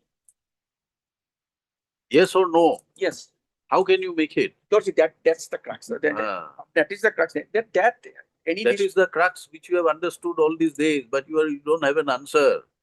You don't want them to proceed for construction. You want a share. You want your pound of flesh. Lordship, no. Merely because there is a reference in the agreement, which you knew, you allowed them to use it without highlighting that they are businessmen, hard-headed. No. Without highlighting, no, Lordship. Here I have specifically mentioned regarding section adjoining pleasure, para 18, Lordship. Can go. There are 18, yes. Yes. The second party, at the instance of the first party, having obtained the work for development of adjoining land, that is Right. para 18. Adjoining land is being defined, Lordship. Correct. Then Lordship, here, so they cannot claim this new plot of land as a adjoining land. So in that agreement, we have, Lordship. why don't you read the entire clause and show them what is your claim? Lordship, adjoining land, so and so of district of Kamrup, permission for merging with the scheduled land. For merging the scheduled land, as Right. such, the second party shall give flats or the price of the said flats, including the building, to be constructed over the remaining areas after providing 4 number of flats with 1 car parking for each flat as agreed to in 39% share of the owners of the aforesaid land to Sri Tapan Kumar so and so after the price of the said flat shall be calculated after reduction of all expenses towards obtaining permission, fees of GMD, architects, and other miscellaneous expenses, etc., towards construction of said flat, and may shall be paid after 3-4 months in 4 to 5. This is the source. Lordship, here, Lordship, kindly go. You may have entered into an agreement Lordship, with the builder yes. With the day, in one sense, they are the To- construction company. to ensure that there is a bigger construction area by bringing in the adjoining land which doesn't belong to you. You agree that these two persons who are named here are probably the owners. Yes. Huh? So I have allowed them to merge with the adjoining land only with the respect of which is you named may in the- have allowed them is a different issue. Yes, Your claim is not against them. not. Your claim is against the builder. You are not the owner of the land. You are not a member of the company for developing the land. This is not a joint venture for development of the land, is Yes, it? this is a joint venture. Where? Yeah. Where is that agreement of joint It venture? is a established lordship. When the land is myself lordship, they are it is called a Your- joint venture. It is called a They- joint venture. No, it's not called a joint venture. For joint venture, you have to have a joint venture. This is an agreement where you are the owner. Yes, You have entered into an agreement with them, Yeah. allowing them to develop your land. yes, lordship. In return, you will get some flats or No, money lordship, or whatever it is. It is joint ventures because of the law of the land lordship. Because we have to sign in every agreement for permission, for GMDA permission. Correct. For selling the But the joint venture as understood in commercial parlance is different. You are not a realtor, you are not a developer, you are the owner of the land. Yes. Then But the joint venture would be when both of you agree that yes, you are going in for development of the land. here, lordship, You are giving him the land, lordship, the power of attorney to develop the land on your behalf. yes. Where is the question of joint venture again? Because the only develop the land in that case, lordship, by this agreement, we cannot transfer the land. Land cannot be transferred, lordship. That in that case, the lordship has enlightened a Land transferred where? transfer to land. I have not transferred land to them. Lordship, I'll just clarify one. Once a development agreement is there and construction is completed, the owner's share over the land gets restricted only to the share of the flats he has. Correct. So to that extent, Pratik Bhattacharya is then after he has signed the deed of declaration by law on 3rd October 2018, where his flats are allotted, his share of land, he has a share of land, but then it is not this 10 bighas now. His That's share right. is only 1 kata 15 lesser. Lordship, As per his flat area. that is my lordship. So- That's lordship. The other persons Lordship, who have that is flats also- there are also co-owners. That is also my learned friend is also correct that my share is limited to that part, lordship. Prior to that, lordship, leaving aside all the when this agreement was executed, lordship, at the relevant period of time, I am the owner and they are the developer. While developing, we have agreed that they will give us some shares of plot of land, and for that reason, we have signed it, lordship. Here for money for shares, we are getting some flats, lordship, in lieu of money. But now here the point is that, lordship, we have not transferred there by signing the general power of attorney and agreement.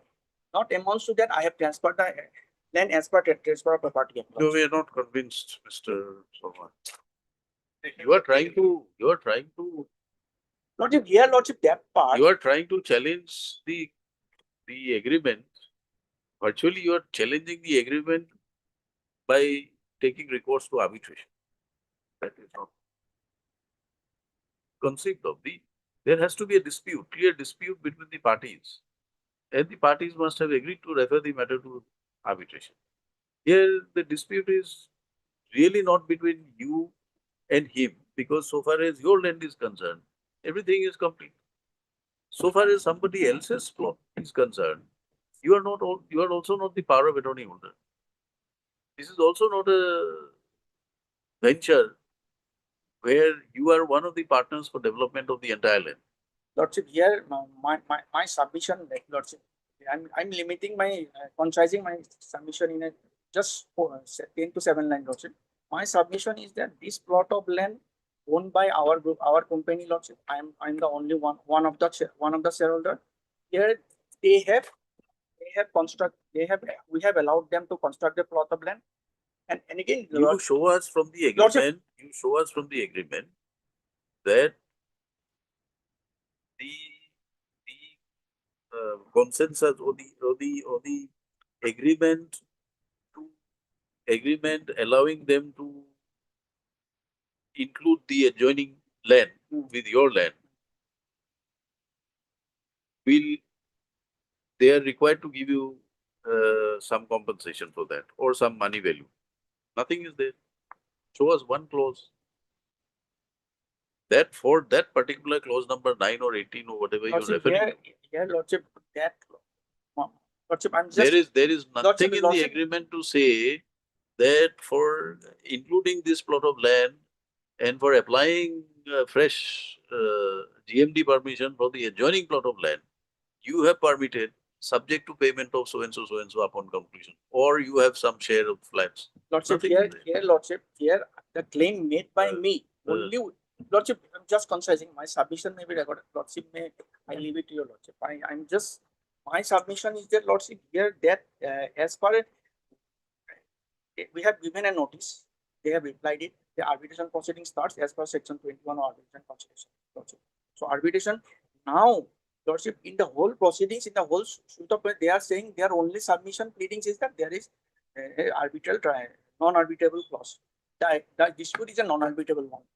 Now, Lordship, here there is an arbitration clause, Lordship. Here only deciding on the arbitrability and non-arbitrability, Lordship is. That's right. The arbitrability must rise to a dispute. It's only a question of a dispute where there is no dispute in respect of this agreement.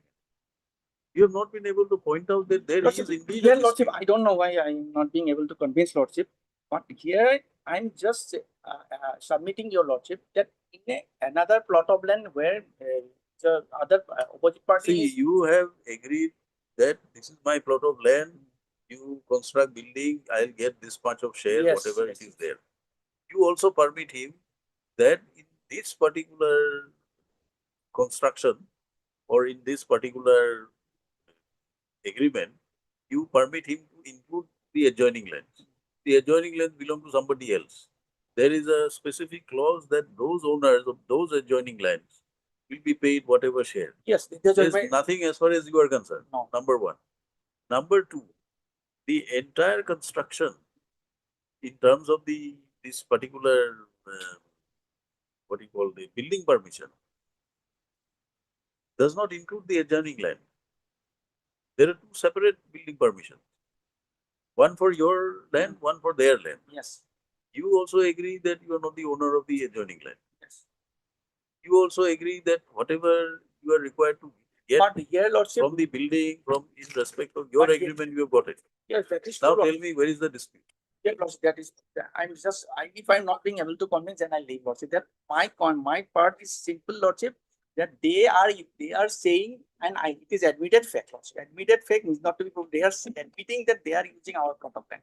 That is true as per this agreement. For which you challenge, you have recourse to. No, Lordship, I don't have. If somebody is, are you telling me that tomorrow if somebody misuses your land, you are remittiless? The proper remedy is this, Lordship. How can be this? Because the arbitration clause is there, Lordship. Arbitration clause is there to resolve disputes arising out of that agreement. Yes. Where is the dispute? That's what we have been the- asking you the- for the the past agreement- more than half an hour. The dispute arises because they have failed in their agreement. As per agreement, they are supposed to construct the plot of land as per GMDA permission, but they are using the road, Lordship. They cannot. Where is the restraint in the agreement that you can't use the road? You have allowed them that he is including the adjoining land Yes, for construction. For that reason, we have while allowing them You have kept the most vital condition silent. Therefore, we are unable to understand. We can't read conditions now into the agreement. You wanted a money benefit for allowing them to include that adjoining land in your land to show it and to get the permission, right? But there is nothing here to say that for this particular step which the second party will take, you are entitled to a compensation. Lordship, here, can't say Lordship, that is my understanding. What else are you asking for? My submission is that Lordship, simple Lordship, that there is a. Why do you want to refer it to arbitration? For what Because- purpose? Because Lordship, there is without all the parties, even my friend says, without property fees from and others, this education cannot be completed. So in that case, in the arbitration proceeding, I have the remedy to go make it party to all of the parties, all the parties. All right, you make all of them. What is your claim before the arbitrator? Arbitrator, I have the remedy to amend my prayer also. You can amend and re-amend and go on amending, no difficulty on that. First tell us, what is your prayer before the arbitrator? Prayer before the arbitrator is that I can amend it. That part I can. That part is a different thing. But here, Lordship, if it goes to the arbitrator, Lordship, if at this point I have the remedy to even amend the arbitrator prayer also. My claim also. But what is the original prayer? which you want to amend? Original prayer is that Lordship. Original prayer is that we have filed a Section 9 application.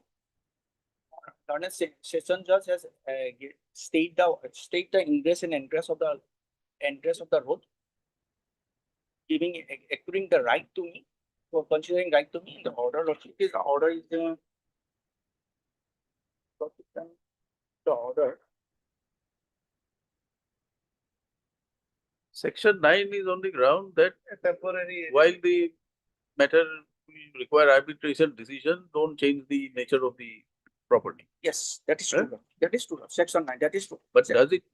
No. But is it a case that because you have filed Section 9, under whatever circumstances, the matter now has to be referred to arbitration? Lord, here, Lordship, my simple thing is that, Lordship, here my case is that, Lordship, there is an arbitration clause, Lordship, and here my friend is. You satisfy us with any judgment of any court that the moment there is an arbitration clause, irrespective of deciding whether the Yes, Lord. dispute arises or Lord, not, I have the- matter has to be referred to arbitration. Yes.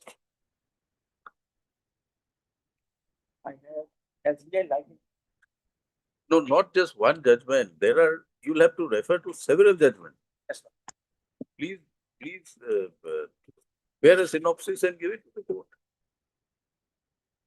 One particular line or one particular paragraph of one judgment may not be sufficient because these are all rendered on different facts. Yes, Lord. Are you saying that the court is powerless to decide whether to see whether the the power of the referral court is to see whether there is an arbitration agreement? Yes. Now, whether this is only to see in a form that the arbitration agreement is there, or is it also to see that the arbitration is there, which will resolve which will have the possibility to resolve the disputes arising out of the agreement? In my respectful submission, Lordship, I have not serialized it. My respectful submission, Lordship, because my submission is that right, because there is an arbitration clause, and my learned friend has not disputed the arbitration clause, only saying that the So arbitration. according to you, the arbitration is there, don't look, send it to arbitrator. That's as simple as that. Even SBI General Insurance does not say so. Yes, Lord. Doesn't say so. The power might be limited under section. Ordinarily, one should not go into which is arbitrable, which is not arbitrable, what is there, what is not there. We are asking you a basic question. You point out where is the dispute between the two parties who are before the court, saying that there is an arbitration clause. Lordship, the dispute is that, Lordship, they are using interest and ingress of our plot. This You are plot of, permitted by the agreement. Lordship, no, that we have. You are not. permitted. You are No, permitted by saying it is to be a part of the land, adjoining land, additional land. No, Lordship, adjoining land is defined in para 18. Lordship, may I read the notice, Lordship? May I We read? have not filed the power of attorney. The power of he has a similar clause. Lordship, I'm reading the notice, Lordship. Notice will be clear, Lordship. Sorry, Para, clause five. para page 72, Lordship. Notice is just an intimation that there is an No, where arbitration clause. there I have stated You may have stated, but it will have to be related back. You see, section 21 of the Act doesn't define any form. Remand does not define any form. It Then is also, only Lordship, an my intimation. It's only an intimation that there is an arbitration, refer it to arbitration. Instead of going for suits and other litigations. Lordship, again, in that part, Lordship, I to say dispute is, I don't know. Dispute is there, Lordship, because they are using, they are saying that the new plot of land they are constructing, they are using our plot of land. In our agreement, in our arbitration agreement, they have said that they will construct the plot of land as per the GMD permission. So they are violating their own clause. That is, All right. Third counsel for the parties. Next on.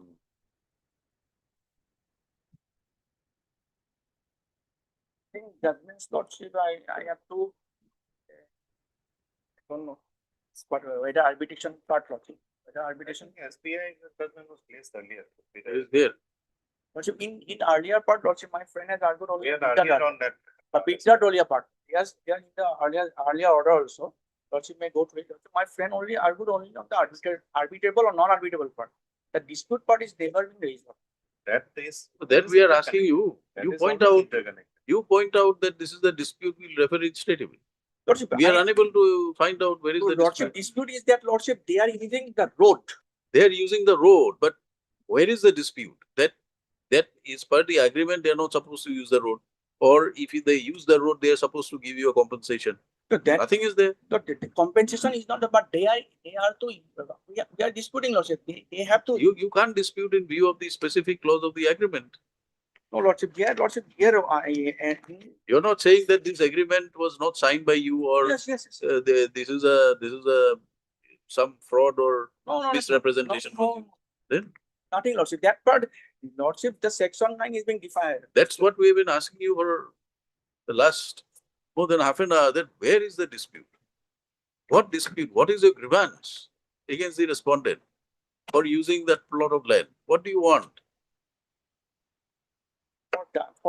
I want for using that plot of land, the time the session, the stay is being operated, stay is being given, the plot of land, still the stay is granted. My claim is only on that part. We have not understood. I will let me know, notice is there. The argument is that since stay was granted in section and the appeal is pending, it is still surviving. Therefore, since that Stay not vacated.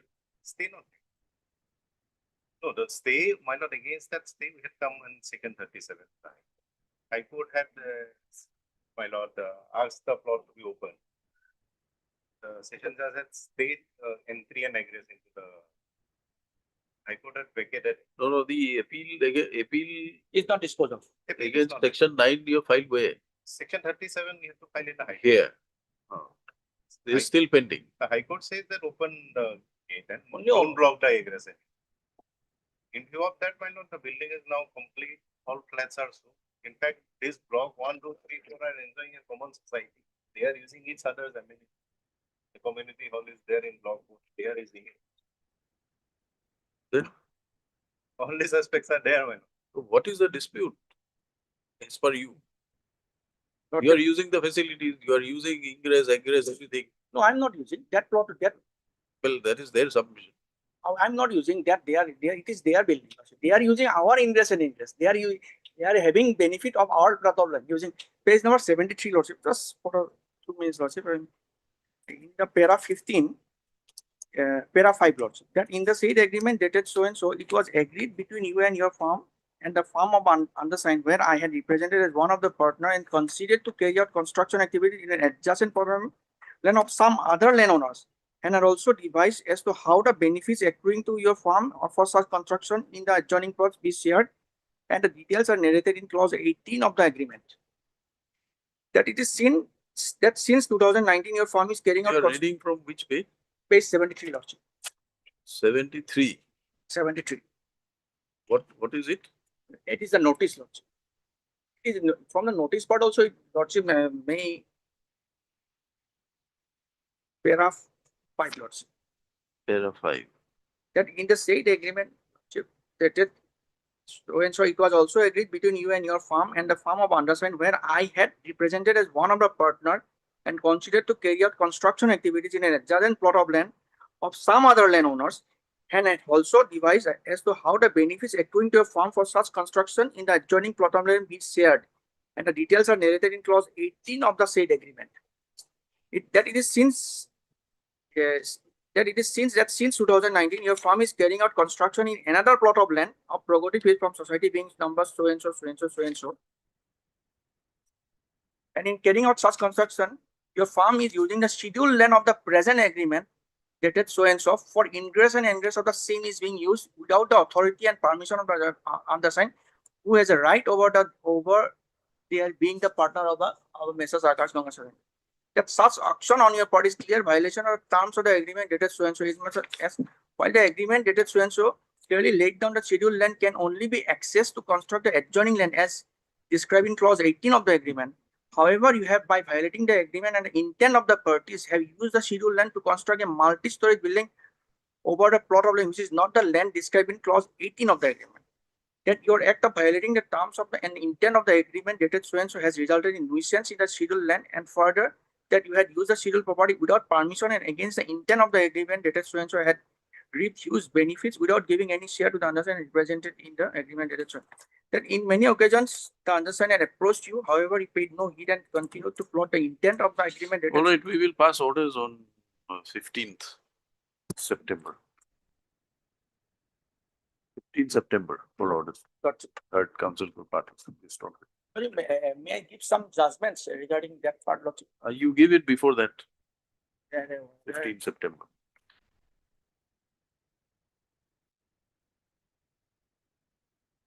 highly obliged, Lordship. Highly obliged. Obliged. Or time, yeah, or 11-12 এগুলো বসি। Well, then 33 to 36 are the similar case. That all case related to retirement benefit. The petitioner and XR only all this case the same plea has been given. Also, kindly for convenience, item number 34 that will cover all this. 34.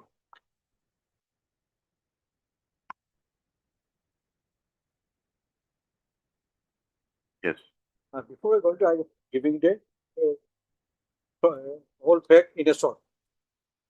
All the petitioners are appointed on 1989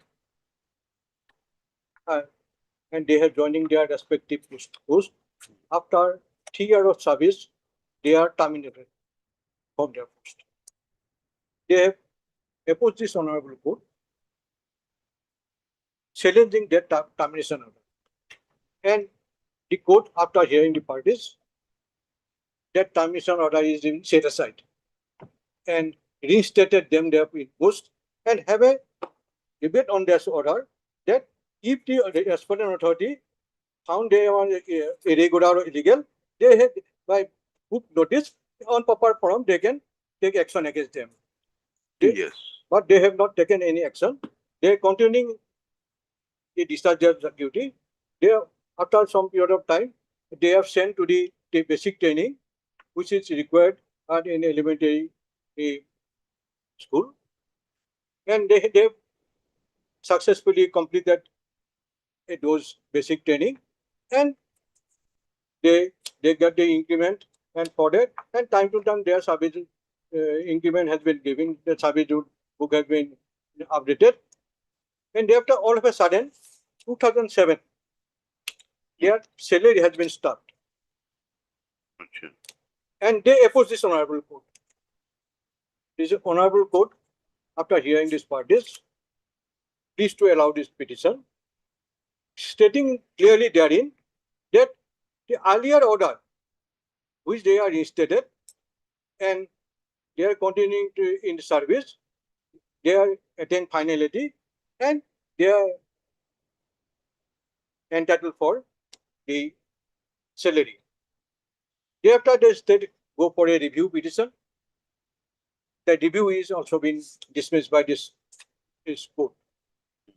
Meanwhile, after period of times, the contempt petition has been filed and several proceedings. Thereafter, they have paid the salary up to 2014, and they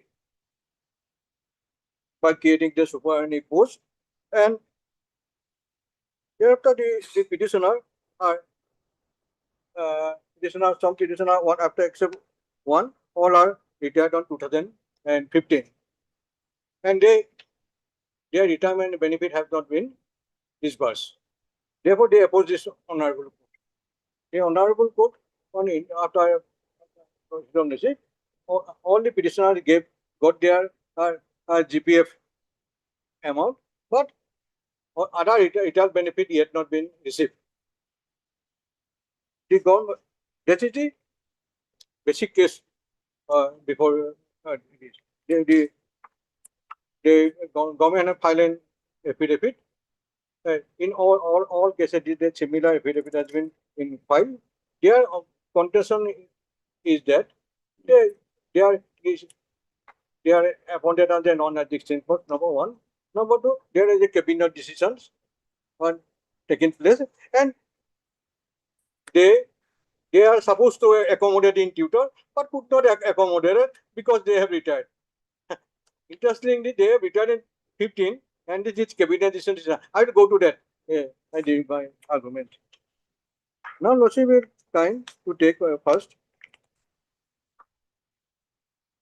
page 26. That is the judgment, first judgment.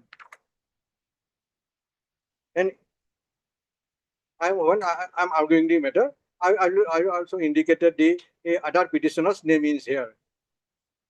So this was the initial order where you were terminated. Yes, order termination is not an action. That is No, you were terminated, so you came before the court and it was set aside yes. by this order. But let's find the operative part is 29. 29. They are reinstated. In view of the matter, the enacted series order cannot be stemmed according to the series. Order termination of service of the petitioner shall stand cost. The petitioner shall be reinstated in their service. It is made clear if there was any irregularity in making appointment, the authority may take action after giving notice in petitioner and petitioner letter in accordance with law. But petitioner shall be reinstated in service immediately within 1 month from the date of receipt of the order, and salary of the petitioner shall be paid up after their issue according to law. Then And thereafter, let's to find they are working, and in this petitioner logic and support they passed the basic training in page 32. All petitioners passed the basic training. Therefore, 2007 they are stopped register. They opposed the honorable court that by WPC 1/2/2008 the order given is page 33 judgment of 33 honor, and petitioner are the all petitioner are the petitioner in this case. The judgment start from page 36. May I read the judgment? no, just tell us what is there. There is no quarrel that this judgment is. So you will find that page 38 plus 2 there is no dangle depart. That above the above order attend finally the order of the that alia judgment. As on that, in absence of any assertion to the fact that the state affidavit, the same cannot be entertained.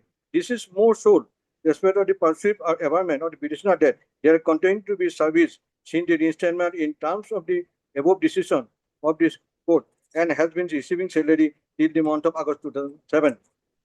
The affidavit does not disclose that either alluded in above that the respondent ought to have served any notice on the petitioner informing that of any further action to be taken against them on the ground that their appointment against the non-existing force and therefore illegal. The state as well have not claimed either that the petitioner have been put on notice before withholding their salary from September 2007. In the above factual premises, there is no other alternative but to conclude the petition that the petitioner in terms of the direction contained in the order dated at 14/11/95, the past sincere number 61793, if as on date they are rendering service to the department are entitled to. So there was a direction to pay the salary. Oh yes, direction. Now, And thereafter they again file a review of this order. that was also That rejected. order Lordship find page 40 or not. Now, where is your order of appointment? Order appointment Lordship will find page 24. 24.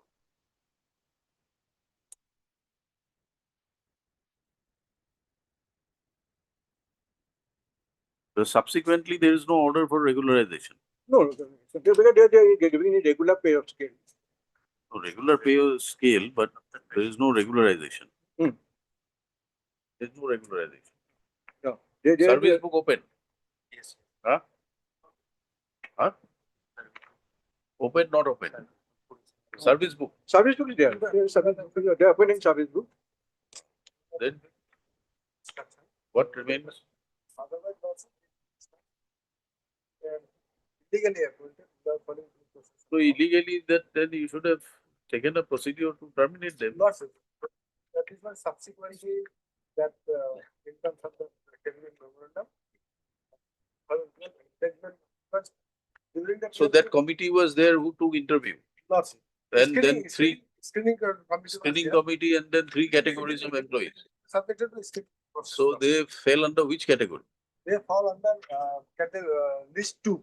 List two. List 2. That their initial appointment was not proper, but Not they proper. continued to serve. They were appointed illegally Ah, against non-existent posts. right. Then Therefore, they are, although they received salary up to a period of 2007, therefore they were enlisted in list 2 to be accommodated as a tutor.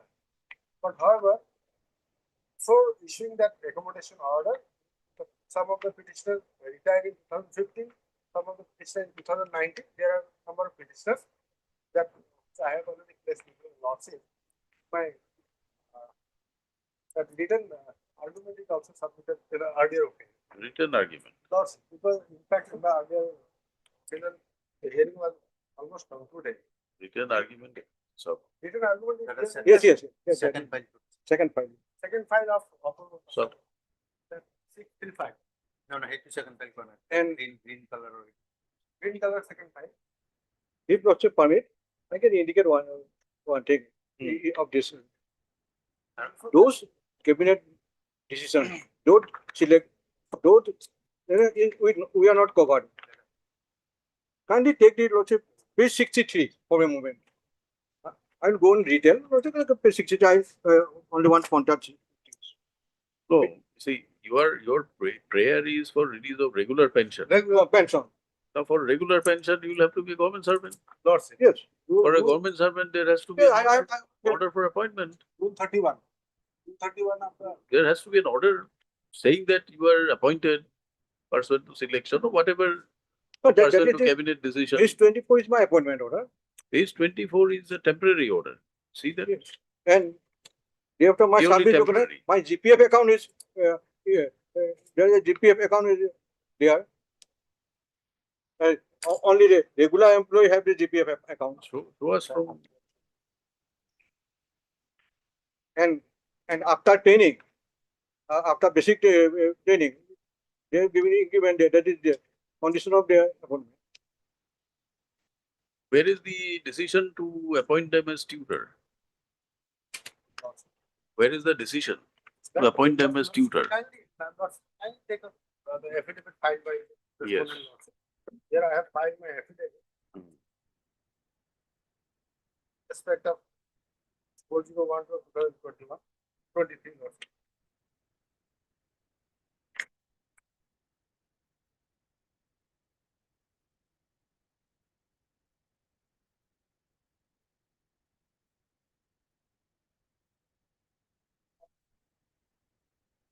49.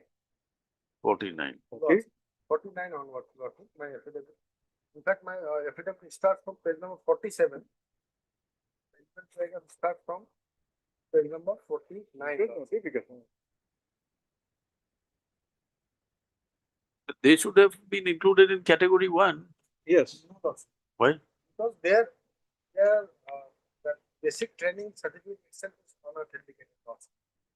Yeah. As a result, lots of kindly take 14, page number 54. That's the answering report and humbly existed that the petitioners was illegally appointed by the then Deputy Inspector of School Dhemaji without any selection process against non-existent post. There is no dispute on Here's the that. rules. Yes. Rules 3 of the Assam Management provide the method of recruitment, which provides for a public participatory selection process by issuance of advertisement. Select list so prepared See, by the this is irrelevant in view of the cabinet decision and the constitution of the screening committee. Lots. The whole purpose of the screening committee is to see Lots. that there are a lot of teachers who are illegally appointed or irregularly Lots. appointed. And they were categorized in 2 categories. So you show in which category they fall.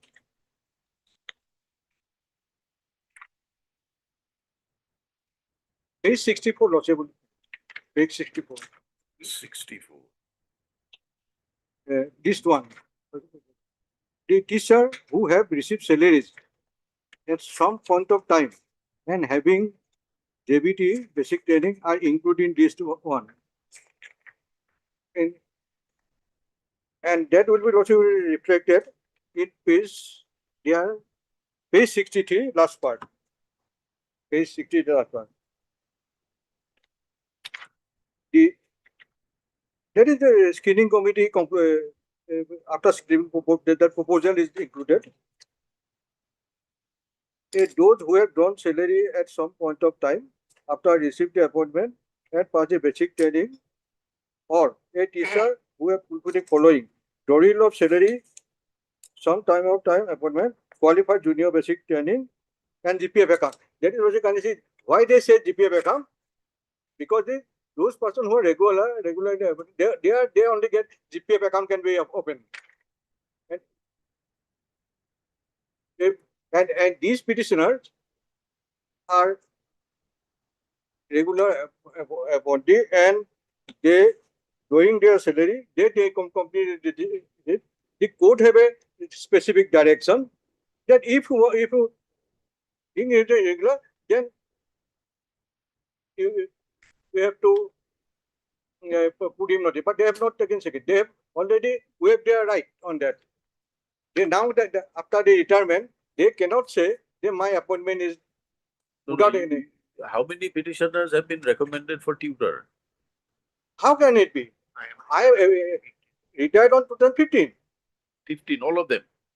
Yeah, all the petitions. only except one, all of them 15. All one is 19 before that decision. Before that decision. And lots you will find another very they cannot be that is they are not even screening for the consideration. Have a look in page 63. It is pertinent to mention we got page 63. It is pertinent to mention that in addition to 847 category, 752 Dhemaji and Lakhipur district who were already terminated 92, along with 14 other teachers, similar nature, hearing concluded in the director office for the month of June 2016. We are retired 2015 and we are not terminated at 7. We are terminated already been set aside with court and thereafter also on basis of this judgment, which I am assured, on basis of this judgment, the various order has been passed, even the person who was similar to this person, that whose termination, they are only entitled for the salary. There is numbers of decisions passed. Thereafter, our division bench said that on question of quantum of merit, salary cannot be stopped, the salary may be given. But here this best of these are the only teachers who are allowed by this code for salary, but considering all these things. And 16, they have the hearing on 16. 16 we have already retired on 15. And the screening committee also did it correctly. In next paragraph they said those person of 750 who are terminated, short terminated, they should be, if it take action, they should be put on notice. What are you saying, that they had retired prior to the screening No, sir. committee? But the screening process started in 2011 itself. Lordship, kindly for a moment, paragraph 6 of my affidavit, Lordship. How that screening process started. We are not on there. What is the penultimate finding of the screening committee? Penultimate finding of the screening committee was up to 2007, these businesses were found to be working. As a result, they were listed in the list 2 of the screening committee. There are 2 lists, one is for teachers and one is for tutors, and these petitioners were enlisted in the list 2 category. However, in the meantime, they retired. When did this conclusion come? During the screening, during that process, Lordship, the process was started in 2001 to 2012 itself. So if it is in 2012, they were in service. No, not in 2012. That category was found that those who worked till 2007 were asked to appear before the screening committee. Lordship, for a moment. So we are asking you a question, give us a correct answer. Why are you giving us the whole bunch of facts here? Our pointed query is, before the committee, did they appear or not? They appeared. They appeared. They appeared before the screening. When? When that exact date is not. All right, you started from 2011. Lordship, from 1st February, there were 2 advertisements for these teachers. One advertisement was issued on 1 to 2012. Another advertisement was issued on 4 to 2012. So while the advertisements were issued, Lordship, and the teachers had appeared before the committee, Lordship, they were still in service, Lordship, right? Lordship. So they demitted, they superannuated when 2015. Some of the petitioners 15, some of the petitioners 16 and 16. 9. And when did the conclusion of the committee come? When did the committee conclude? Committee, that cabinet approval was issued in 7 October 2020, although but that process has already started. 21.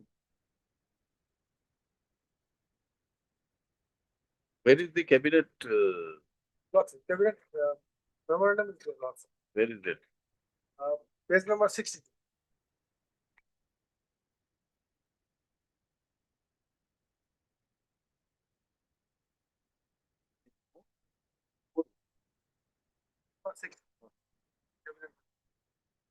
This memorandum, cabinet decision. This was approved. You belong to which district? Gauhati. By following due process, they were terminated, which I have stated in my statement.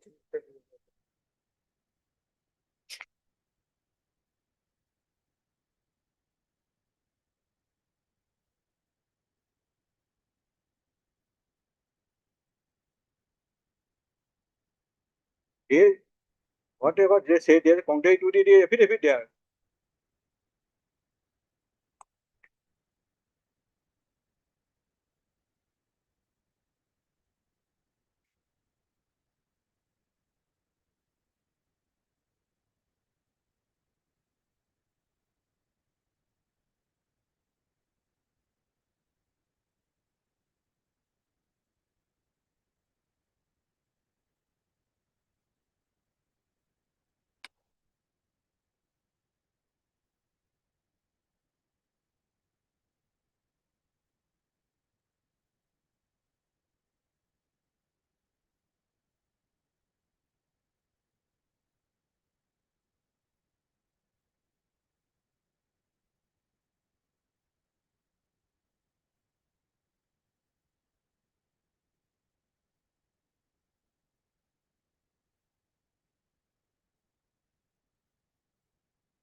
You completed this JBT, DLED, all these you completed? Yes. You completed.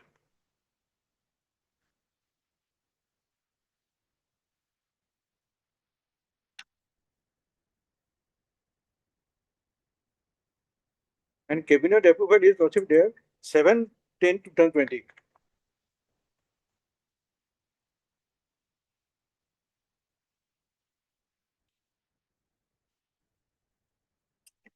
So they, according to the petitioner, they fall under category 1, list 1. If we taking this cabinet memorandum as a whole, the action, then as per their cabinet memorandum proposal, page 64, clause 1, proceed fine. Approval sought for accommodating the teachers who have received salary up to 2007. Proceed, got it? And have successfully completed junior basic training DLD by creating personnel supernumerary posts with prospective effect on the date of approval cabinet, those who will cease to exceed it. Therefore, if it will be act upon taking in consideration, yeah, I will be appointed regular as a state teacher. Category 1.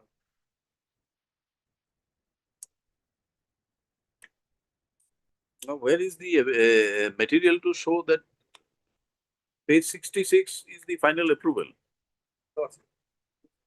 Where is the material to show that they did not complete these degrees? Yes.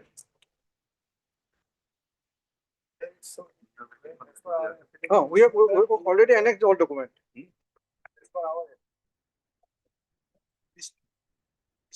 No, that kind of vague statement will not do. We forget list 1 or list 2. You tell us whether there is no dispute that they have received salary till 2007 or 14. whatever, 7 after they are whatever that period is. Now the dispute is whether they have completed their basic training. this diploma or training.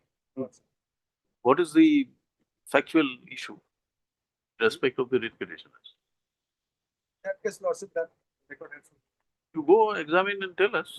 and service book will be in their hand. That will get service book. That will not Either they fall in if you come to page 66, loss. either they fall in number 1 or you fall in number 2. Once the cabinet has approved, why are you denying them? Right. That is there. But under the particular circumstances that by the time they have attained the age of Maybe you'll have to give them retrospective benefits. they have attained the age of supervision. That is why they could not be accommodated. They have retired because of your fault. But how can you deny the benefits? 2007 they work. Then even 2014. This is a policy decision. This policy decision gives approval to the services rendered by these petitioners or others with effect from prior to 2007. So that means the service which they have rendered have been approved. If approved, then you should make arrangements to ensure that their service benefits are not denied.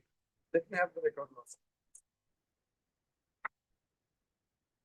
When can you have it?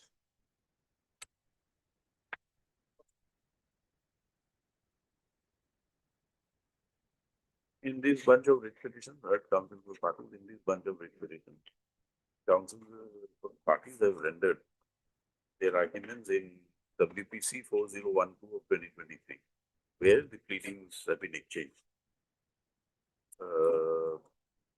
Upon hearing the counsel for parties at some length, it is seen that there is no raised that the petitioners' cases were examined by the screening committee, which was constituted by the state to examine the entitlement of teachers like the petitioners and other similarly situated school teachers. Illegally, irregularly. Were either illegally or irregularly appointed. So, upon conclusion of these inquiries, the teachers were grouped in 3 lists, 64 side over, list number 1, so and so, 3 so and so. the matter was placed before the cabinet for giving approval to the teachers who fall under list 1 and 2.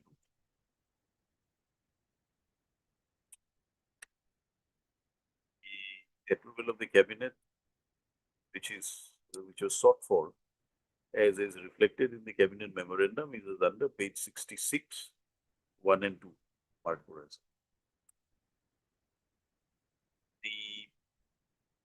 Accordingly, upon the approval of the cabinet, the steps were taken by the department in terms of the approval granted. However, insofar as the writ petitioners were concerned, by the time the approval was granted, all of them had retired. All of them retired. Retired, hold on. All of them have retired. On It 15. is the claim of the petitioner that since their cases were considered, according to the petitioners, their cases are included in list number 1, and therefore they are entitled to the benefit of the cabinet's decision in respect of the approval given by the cabinet insofar as the first proposition is concerned, namely so and so. The learned counsel for the petitioner submits, even otherwise the petitioners receive their salaries till the time of their superannuation. Their service books were opened. The GPF account number was issued. Therefore, for all practical purposes, petitioners were treated to be regular employees, and which they believe to be so. However, on superannuation, their pensionary benefits have not been released. And therefore, the petitioners are before the court. Mr. Sharma, on the other end, standing counsel appearing for elementary, disputes the contentions of the petitioners. It is stated that the petitioners do not fall under list 1, they are categorized under list 2, namely that they had worked but they did not successfully acquire the training, the diploma that is required. Therefore, as per the cabinet approval given to the proposal number 2, petitioners would have been regularized as tutors And they receive salary up to under the 2017 Act. 2017 Act. 2017 Act, provincial act. So, however, before this cabinet decision was taken, the petitioners had already superannuated, retired from service. Therefore, this decision could not be implemented insofar as the writ petitioner is concerned. The standing counsel disputes that at this stage, post their retirement, any direction ought to be issued, giving them retrospective benefit in terms of any of the proposals approved by the cabinet. So, he, however, submits that he would like to complete his instructions with regard to the findings of the committee in respect of the writ petitioners so far as their claim of completion, successful completion of the degree, diploma and training is concerned. As per the instructions of the writ petitioner, respondent, petitioners did not undergo any training or diploma courses. Considering the submissions of the standing counsel, release this matter after 2 weeks, enabling them to complete their instructions and apprise the court. Can you begin part on? Since the matter has been heard at some length, the matter be treated to be parted. They did not receive salary till the age of retirement. They received salary up to 2014 by creating a supernumerary post. The counsel for the response submits that they received salary up to 2014 and supernumerary posts were created. Supernumerary created. Already created. In terms of that earlier judgment lordship, that supernumerary post was created and they were given salary up to 2014. Then if it is a post created, then why are they not entitled to pension? Post was hereafter not retained. Not retained is a claim from somebody else. if the posts are created, Right. why would the post be created if the service benefits are not given? Up to 14 only they will. The salary up to 2014 on the supernumerary post being created to accommodate the reputation.